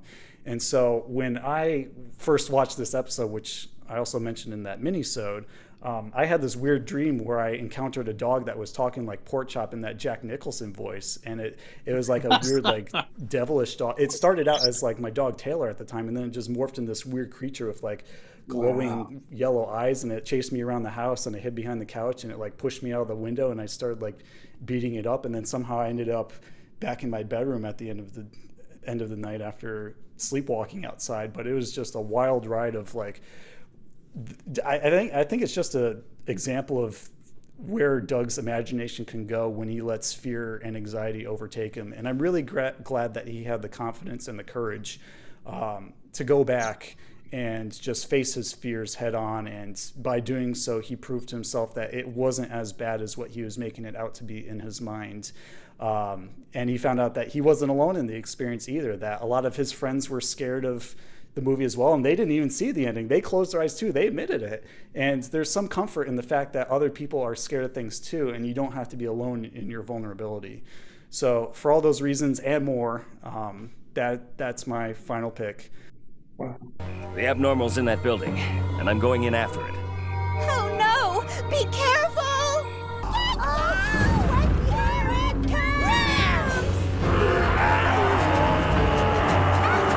That that episode very much was going to be one of my picks as well, for very much the same reason, because that one helped me to confront my fears. Although I was afraid of a lot of really stupid things as a kid, but it really helped me to face my fears with watching scary movies or scary TV shows, because I thought, okay, surely it can't be as scary as what I'm imagining it to be, and it never was.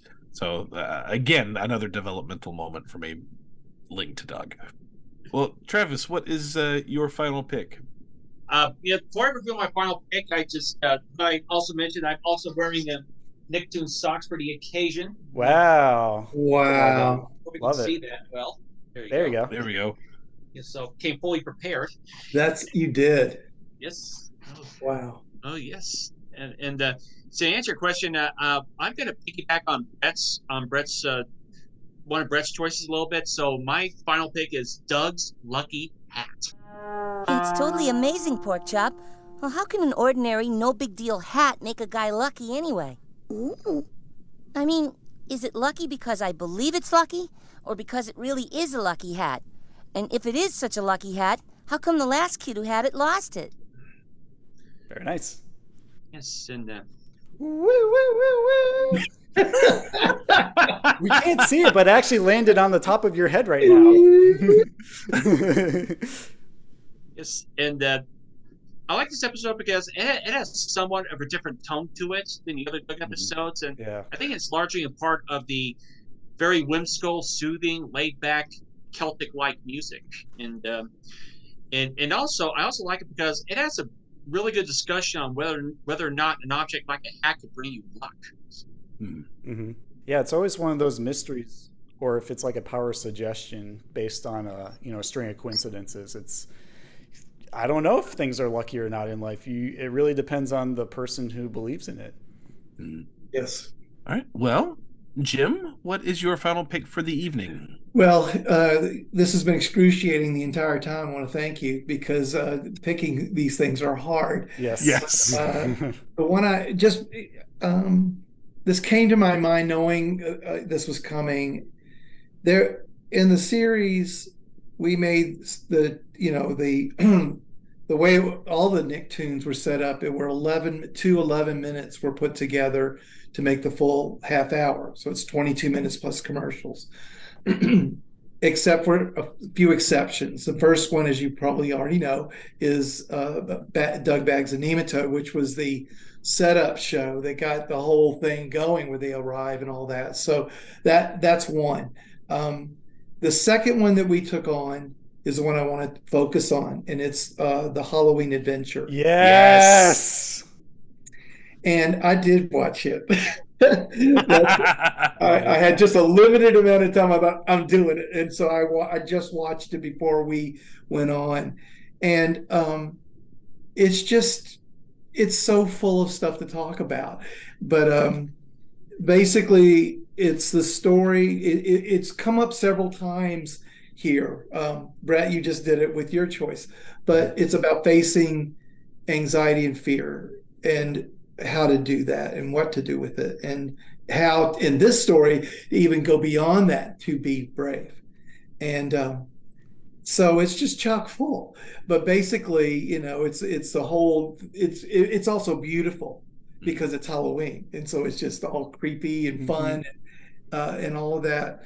But there's this backstory of a mansion where the Baron von Heckelhofer is having it built to bring his bride to, and Skeeter's telling this story like Rod Serling would, and he brings his bride, Heckelhofer brings his bride up the stairs to the giant front doors to this castle, flings open the big door, steps across the threshold, and they fall through because there's no floor. So it's a joke, silly, but they die.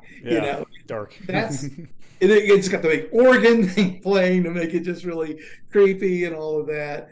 And that starts the mythology of Bloodstone Manor, which has somehow disappeared for all these years until now, when it resurfaced in Funky Town, all that. And of all places. It's just, I know it's so silly, but it is being hyped on TV for how scary it is. And And Doug is extremely aware of this, as is all the kids. It's a buzz. They're all talking about it. And Skeeter cannot wait to get there. He just can't. And Doug is, of course, the exact opposite. And so a lot of the story is him throwing the brakes on. He wants to go trick-or-treating, which they're at that awkward age where do you or do you not? Yeah. I think in this story, most of the kids are not at his age. And he's talked Skeeter into going around the neighborhood, which they do, and all the jokes of that. But it also sets in motion Roger and his gang, and they've got toilet paper, and they're doing mischief. And this now goes back to childhood, and that was going on in our neighborhoods as well. And my mom, it's one of the few times she got very specific with me, and basically said, I don't want to ever hear of you throwing toilet paper in a yard, ever. It was sort of said really specifically and hard, and I would not do it to this day. It was just like, yes, ma'am, and but that's good. Now the Roger thing is going on, and when they invite Doug and Skeeter while they're trick-or-treating to join them, and they say no, and they go, chicken, buck, buck, buck. So that theme of being a chicken and all that is now in play. And finally, there's not enough excuses to get out of going. But the real deal closer is Patty and her dad drive up in the car. And Patty, by the way, has the cutest outfit ever. Ever. I just saw it. She's this little, I don't know if she's a kitty cat or a tiger or she's some cat. Hey guys, what you doing? Trick-or-treating? No way. Yeah, me neither. My dad's taking me to a costume party at Miss Mimi's. Cool costumes. And it's just super cute. And she's just all, hey guys, and all that, and knows exactly what their costumes are. Skeeter's that thing from the Space Monks. Yes, the rocket ship. Springs pop it off, and all that. But she, like she did in the pilot, she knows these things, But when she talks about it, Doug has to man up, and decide he's going to, we're going to go over to, to the manor, And so that makes him fake brave. And so they go. And then there's a time problem because they close at, let's say 10. And now they're running out of time, and there's a long line and all of this stuff. But we need that element because we've got to get them to where they're not even the last. They say we're closed, and they go, oh, but there's 15 minutes, and all that, and they sneak in. So they're sort of off balance now and going through a closed ride, basically. And that's this whole thing with the sort of the magic of the show, because they're in the ride and there's this spooky guy, and is it real or is it not real? And they go in it and the ride breaks down, and so it becomes scary for real for them. Of we're trapped in here, what do we do, how do we get out?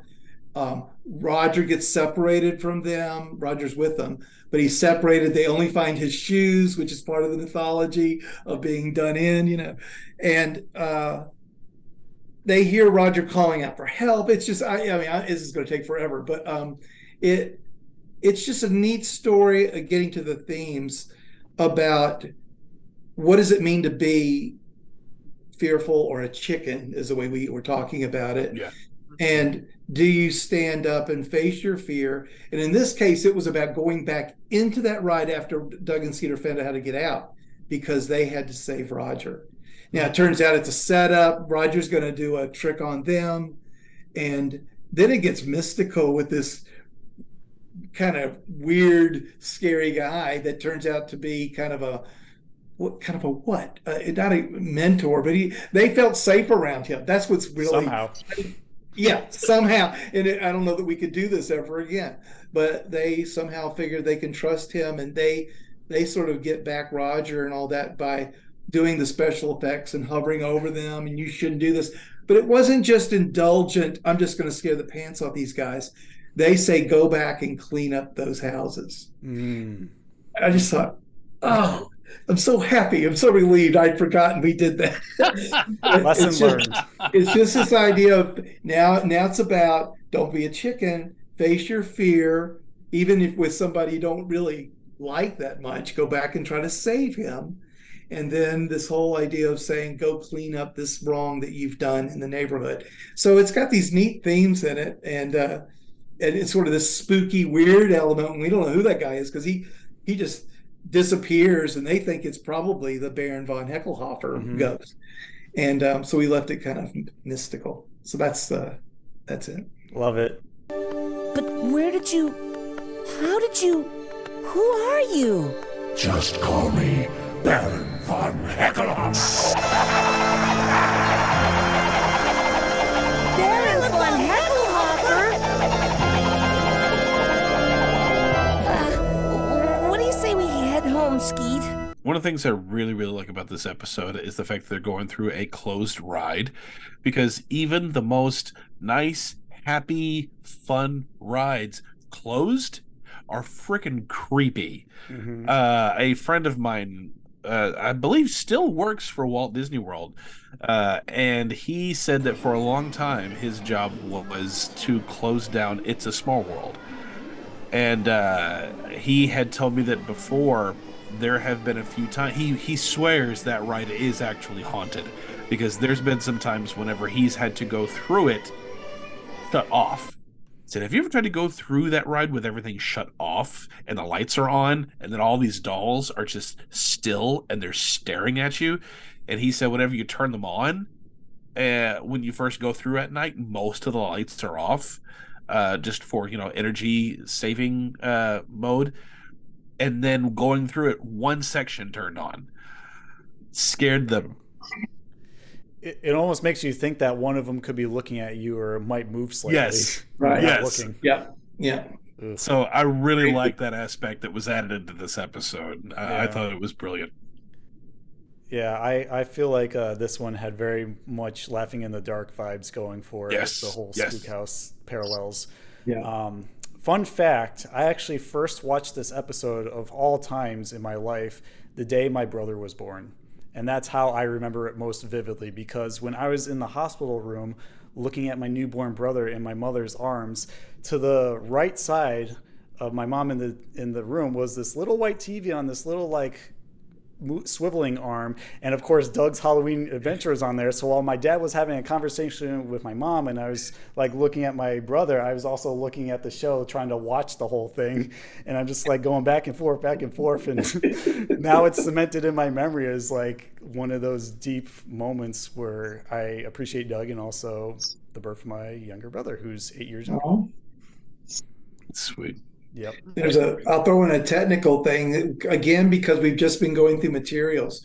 We found most cells, animation cells, what are they? They're like that big, something like that, because it goes, on a platen physically, and there's a camera over it and all that. The cells, I don't know how they did this, but the cells, like when the coaster, is coming through the dark ride on the track with the ghouls and all that. We have a pan, and it's huge. It's huge, and the drawings, their faces are this size, and it was all on a scale I'd not seen before. And you're sort of unfolding this big plastic cell to see it and all that, and it's all needs to be restored and framed, because it would be pretty stunning to see that dark ride in the background and all. It's all intact. And the characters, and Roger cowering in the back. It's pretty funny. That's so cool. Build a Doug Museum, Jim. We'll be there. We'll be your curators. I hear you. I think that's a good idea. Well, we're going to take a quick commercial break, give Doug some time to rest before we mention our honorable mentions real quick, and then do our segments before we close out the episode. But don't go anywhere, Bluffheads, or Beatniks, rather. We'll be right back. Don't go away. Doug will be right back. If you ever watched Nickelodeon on TV early in the morning before catching the school bus, chances are you've seen Mr. Wizard, the kind, charismatic, grandfatherly figure who loves doing science with kids. Join us for our next Patreon episode as we cover some of his wildest, wackiest experiments through the course of his legacy, both on Nickelodeon and even a couple before. You can catch all this retro-rific action here next time on Patreon. You're watching Nickelodeon, and now back to Doug. Alrighty, everyone. I think it's time to write a journal entry and recount all the fun that we had in this episode. But before we do that, we're going to mention some honorable mentions that didn't quite make our favorite picks list, but are still worth checking out. So with that being said, Alex, what are your honorable mentions? My honorable mentions are pretty much ones that we had already brought up in the episode, in this episode. So like Doug's Lucky Hat, Doug was the hamburger boy, the Halloween episode, and what was the other one? I can't think of it. It doesn't matter. Doug can't dance, but there was the Abominable, Abnormal, Nightmare on Jumbo Street. Nightmare on Jumbo Street. Those were my honorable mentions.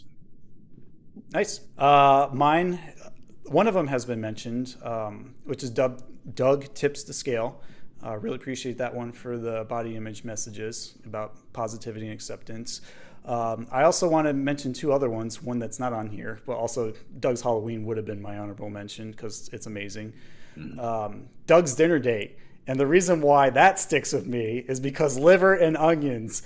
I used to eat liver and onions at my grandma's when I was a kid, and I just thought, oh, this isn't so bad. And then I realized it was an actual organ, not meat like a steak. And I'm like, ugh, I never want to eat that again. And then, of course, I see Doug do it, so I want to do it because I did everything he did as a kid.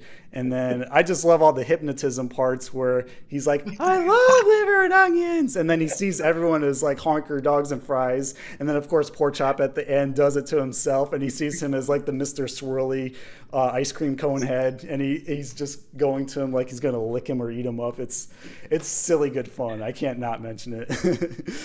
And then lastly is Doug Meets Fentruck, and mainly just for the swooba, swooba, swooba part and the whole like Yakistanesian culture that we're introduced to that's repeated later in Doug and the Little Liar.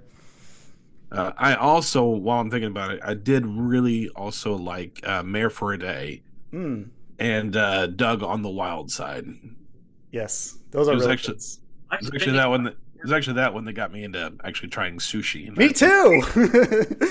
Yep. A lot of firsts for us through Doug. Yep. Travis, what about you, bub? Yes. My honorable mentions are Doug Bags and Nematode, and let's see here. Doug to the Rescue, aka the very first appearance of Quailman, and third pick, Doug's Fair Lady. Oh yeah, with the tornado Ferris wheel. Yes. Let's face Doug and Patty are relationship goals, let's be honest. Yeah, they held hands. Yes. Big deal. Even if it was only for a second. And then Porkchop drops the ice cream cone on it, and it's like, well, guess you got to wash that hand. Love it. Jim, do you have any honorable mentions at all? I do, and I'm going to try to get through these quickly so you get them all. I get them all in. But Doug's Cool Shoes was another one that was great. A friend of mine and one of the writers, Michelle Hennessy is her name now, who's gone on to be at Apple TV, and just amazing executive. But she tells a story of me getting in an argument with the story editor at Nickelodeon. It's Mitchell Kriegman is who I'm talking about. But he at some point was telling me that Doug in a story about basketball, Roger would be on one team and Doug would be on the other. That's obviously the tension. And I go, no, they're on the same side, and Roger's dogging him about this, whatever. And he just wouldn't hear of it. And according to Michelle, I don't remember this like she does. She says I got up on the table and went, it's this way because that's the way it happened. It's like, oh yeah, this is about this life that really happened. And it was just making the point that Michelle was that it just of how passionate I would be about something that's in real life. It's kind of hard to refute, really. But another real fast, Doug and the Weird Kids. Al Higgins was our story editor, story supervisor, and he wanted to be a writer and turned out to be one of our great writers. And of course, now he's a massive big shot producer in Hollywood. I love him, but he wanted to bring in these two Alan Moo Sleech characters. And that first story, and this whole notion of gossip and getting a mythology going, that Home Alone had this thing of the whole story of what's going on in that house and how weird the dad is and all these things that are going on, and to find out that none of it is true. Is that, you know, the dad works at night because he's a baker, and the kids are quirky or weird in their own way, but they become part of the gang. So that one. But then lastly, I just think it won't be complete if we don't mention the amazing thing of not knowing you're not going to get your last 13 shows, but the last episode pairing on the whole Doug world at Nickelodeon is Doug Graduates and the Vacation show. Mm-hmm. And how did that happen? How did that happen? Yeah. It's like if you wanted to make two perfect shows of him, you know, all of them moving on and graduating, and then this whole thing that goes on in Family Vacations that I remember. It's just a great pair and a great amen to the series. So indeed. I'm just very grateful that happened. Yeah, that was Doug's bad trip, by the way. Thank you. Yeah. I couldn't pull it on my head. I loved all the side attractions that were just totally ridiculous, like the weird potato thing. Yeah. And then, of course, Blythe Field, where Judy just frolics in just dirt. Like, hello, coyote. Yeah, just. Yeah. I don't know if you're aware, Jim, but we actually did an episode review of Doug's Cool Shoes not too long ago. If you want to check that out. Yeah. Yeah. Thank you. Yeah. Cool. Well, those are some of our favorite Doug picks. But before we get into our this or that segment, we're actually going to do a quick shout out your lungs out of some of our Gackoids on Patreon who submitted some of their favorite Doug episodes. So you get to see what they like too and what gels with us or maybe different.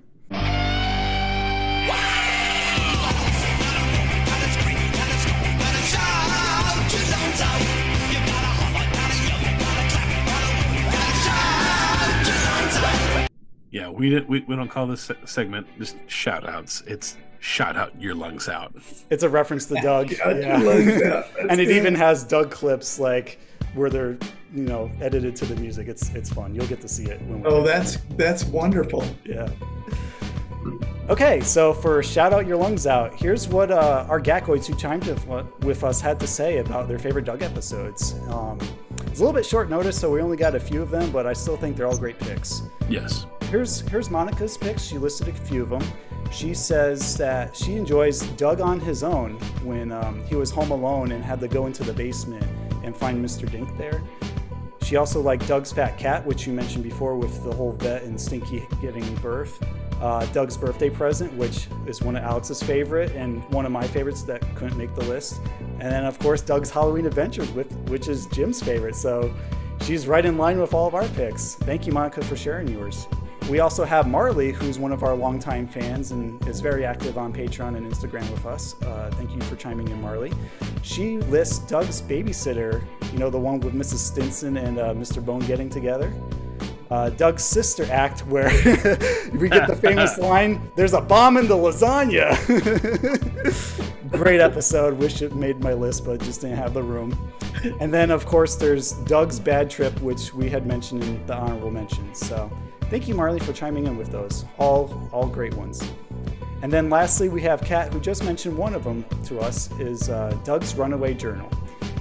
And I found out that she journals just like I do growing up because of this show. So that's another one of the many influences that Doug has had on our lives. And if you ever tried writing on toilet paper, it doesn't work out quite well.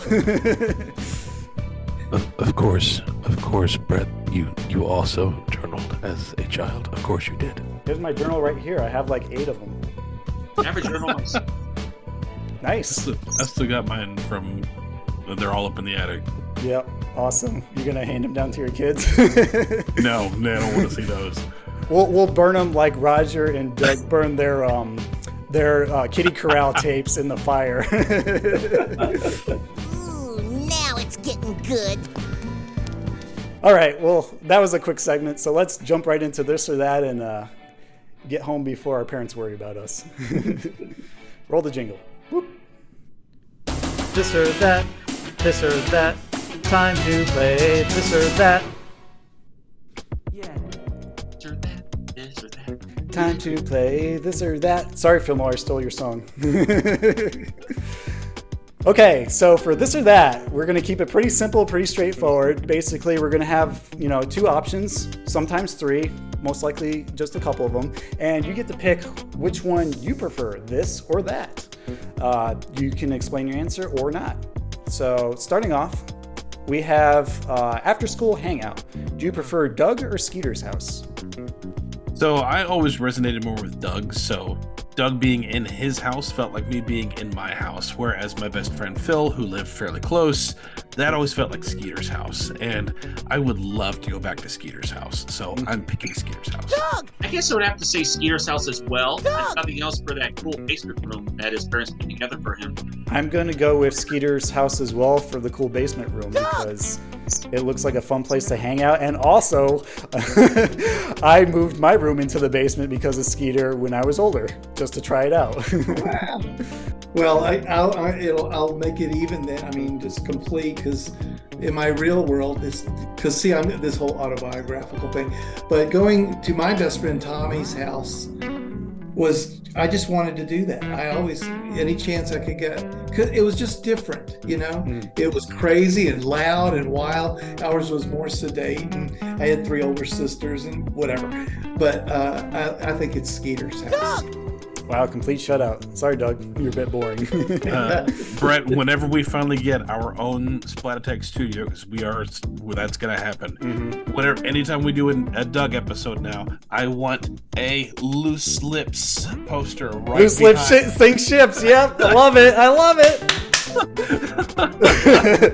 Another one of the great Jim Jinkins Easter eggs in this show. So for number 2, we have imaginary alter ego. Are we going to go with Quailman, Smash Adams, or Race Canyon? This is a triple one. Do I have to answer that one? Do you? No, it's Smash Adams. You know that one. Yeah. Travis? I would have to say Quailman. I'm going to go with Quailman as well. I identified with him as a kid, just trying to do the right thing and making comic books, so yeah. Uh-oh. Jim Jinkins has flown away! I can't. Oh, he's back! I can't. Oh my gosh! Yes. Damn, which character are you gonna pick? It's just on the tip of my brain. I don't know. I can't believe that exists. That's terrific. And this was I knew this was near at hand, but I decided to make a very serious attempt at that for Halloween. Cosplay goals. Quailman will always be, my hero. So love it. That's so cool. Yeah. That just sits in our living room, just I need a light on it, Yeah. It needs its own display case with golden light and the music. The Batman costume, there's just that the cowl. Yeah. Project for the week. Okay, Alex, get back here. We're not done yet. We're all running out of the room now. Okay, you ready? Okay. Number 3, school authority figure. You gonna go with Mr. Bone or Mrs. Wingo? Oh, Mrs. Wingo. Yeah, easily. She's very charming. I'm gonna go, believe it or not, with Mr. Bone. I gave him a rewatch for the RoboBone episode because that was one of the ones that I didn't like as much as a kid, and I've come around to it. I'm not a big fan of yodeling, mainly because I don't understand it and the culture around it, other than that Jewel did it in the 90s. But I like the fact that he sounds a lot like Don Knotts from the Andy Griffith Show to me, and he does have a sweet sentimental side. So, he's not all about the rules all the time. It's just, he's doing his job to the best of his ability. And when you see him in other roles, he's kind of a nice guy, especially in the Doug Shock Therapy episode where he pretends to be a kid while he has that surgery thing and goes down that super steep skateboard tube. I'm going to have to see if I can find it. I may have to ask the Roundhouse group. Trisha would know. Mm-hmm. But Mark David used to do a great Don Knotts impersonation. Yes. And every time Yes, he was. And every time he did the Don Knotts, I instantly thought more Mr. Bone than Don Knotts. Yeah. That's funny. Jim, who do you pick? Well, I knew there's a real Ms. Wingo. She's passed on, rest her soul, but she was the first one that saw things in me, like the art thing that was talked about way early in the show, that she saw it and really let me flourish. So definitely Ms. Wingo. Awesome. Number 4. Oh, sorry. Can't have myself. I'm sorry. Sorry to interrupt here, but I would have to pick Mrs. Wingo as well. She's a very charming character. Plus, there's a less of a chance of her threatening to put whatever I do on my permanent. Yes. This is going on your permanent record. Thank you. Pretty damn quick. Okay, number 4. Back on track. Food service. Do you prefer the Honker Burger, Mr. Swirly, or Speedy Pizza? I am a burger guy. I love different kinds of hamburgers, so easily the Honker Burger. As I can tell by where you're sitting right now. Let me fix this light right here. Well, I'm actually going to go with Mr. Swirly because I like the way his hair looks, and I've always been a big ice cream fan, and I'm not ashamed to say that. I mentioned it several times on the podcast, actually, and I've always wanted to try those different flavors that he came up with that are so colorful on the show. I like pizza and I like ice cream, but as you can tell from my background picture here, I would have to go with the Honker Burger. Yeah. Very nice. Jim? Well, there's things about all of them that I like, but I'll stick with Honker Burger because it was, My World's the First, and it's obviously an homage to that sort of very retro American graffiti style restaurant. That I'm just staring at it now. I have to try their tuna sometime. Right? But, who goes there for tuna? So I'd go with the Honker Burger. Awesome. Number 5, friendly neighbor. Do you prefer Mr. or Mrs. Dink? Mr. Dink. He'd be the one to show off all the fun stuff, even if it didn't work. I would always be interested to see what new, very expensive gadget that he had just purchased. Yep.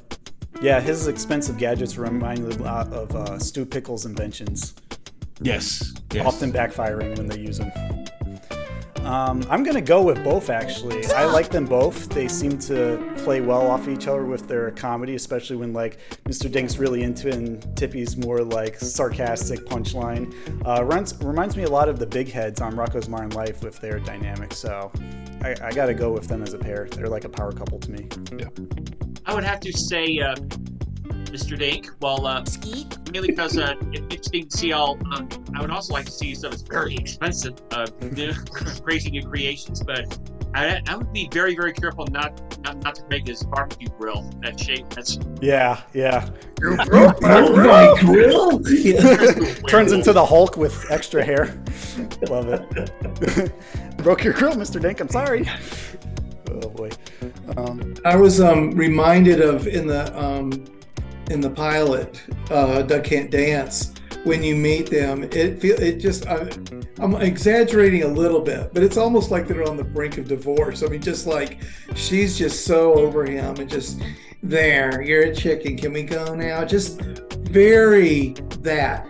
And it was sort of played like Alice Cramden. This is a very old illusion, but it's Honeymooners. That was the thought.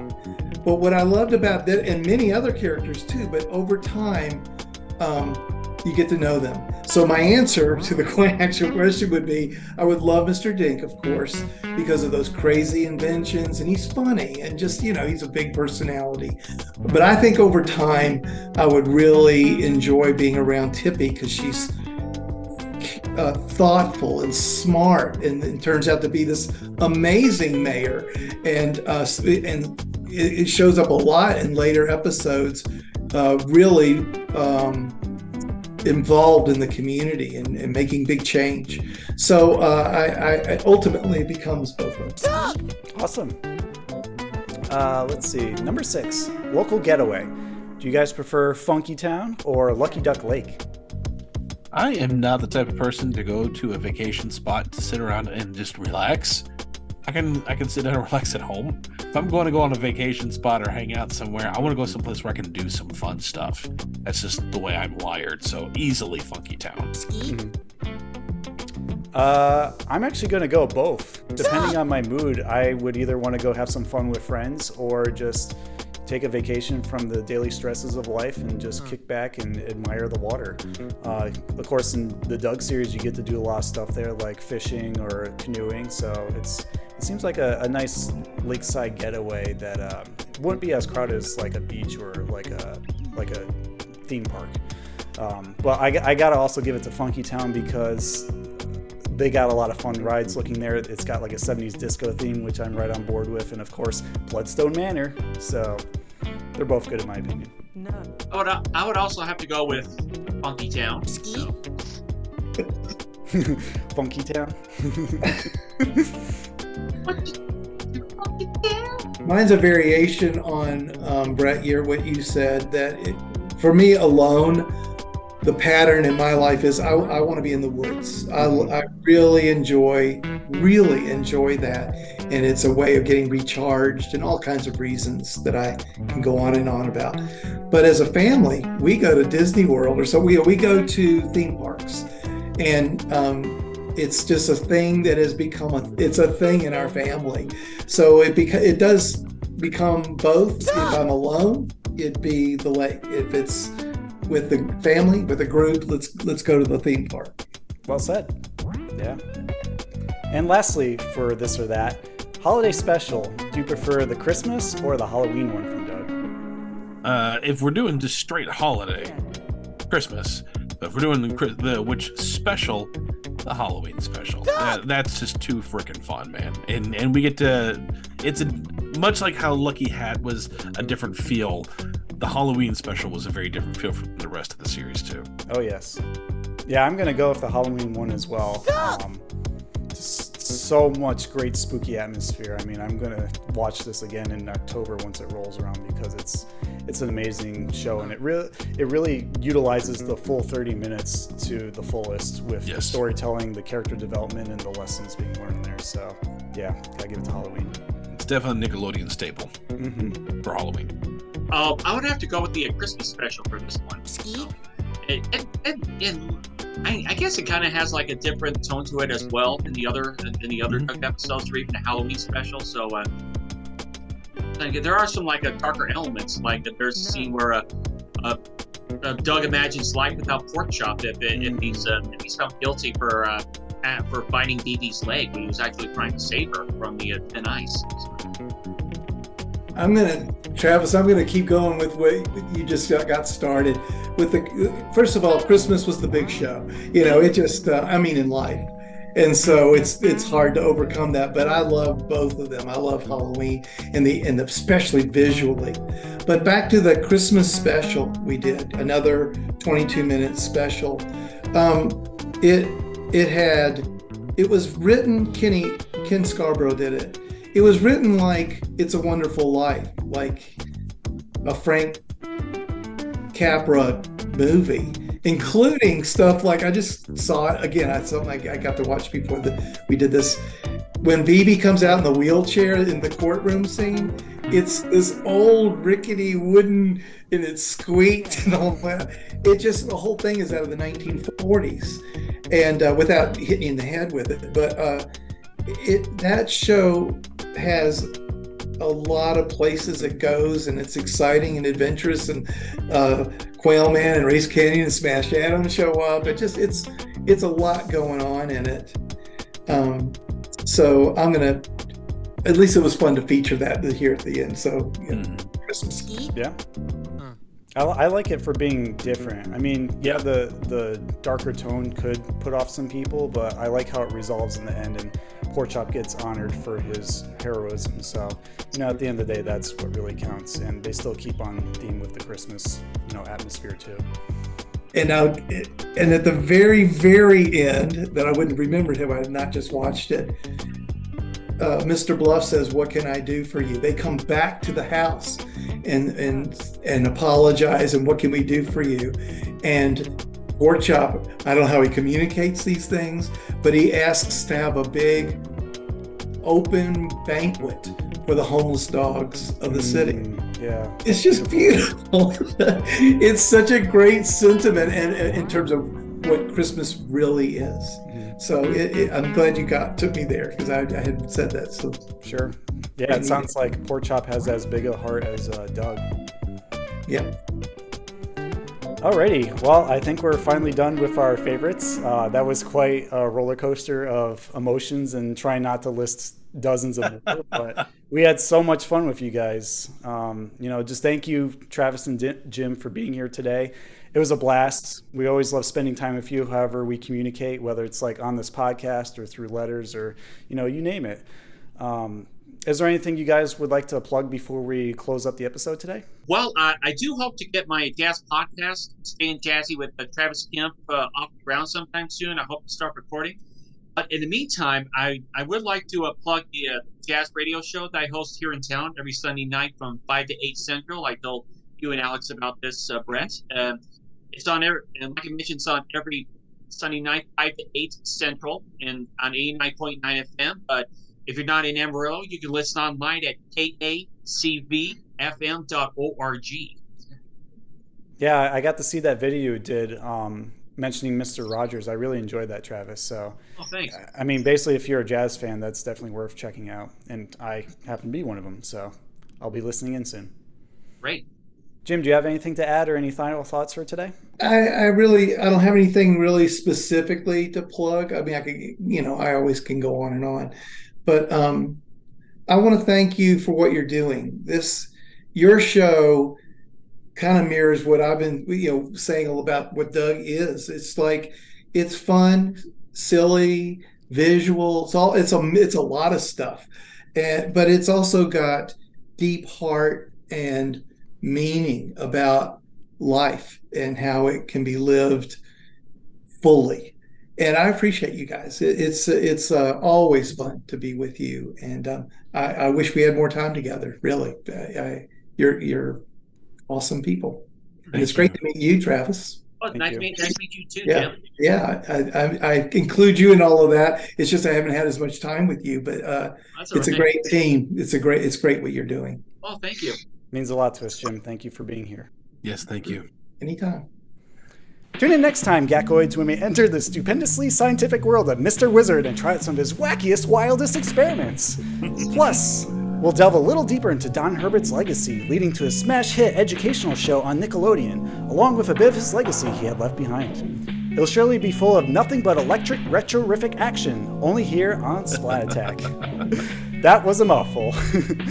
Until then, Alex, will you drain the slime tank for us, please? I've got to get some tickets to the Beats concert and have to get right before I miss the Beats bus to Bloatsburg.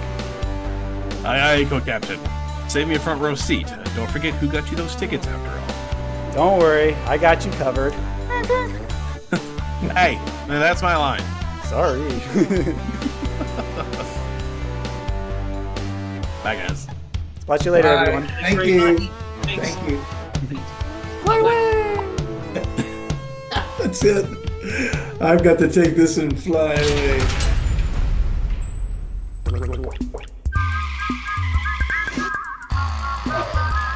Reprise the theme song and roll the credits.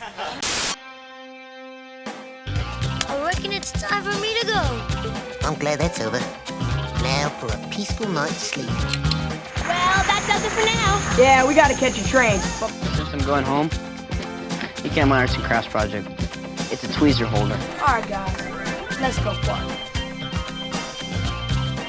How long have we been away? See you soon. Thanks for watching. Bye-bye. I'll just fast forward to the good parts.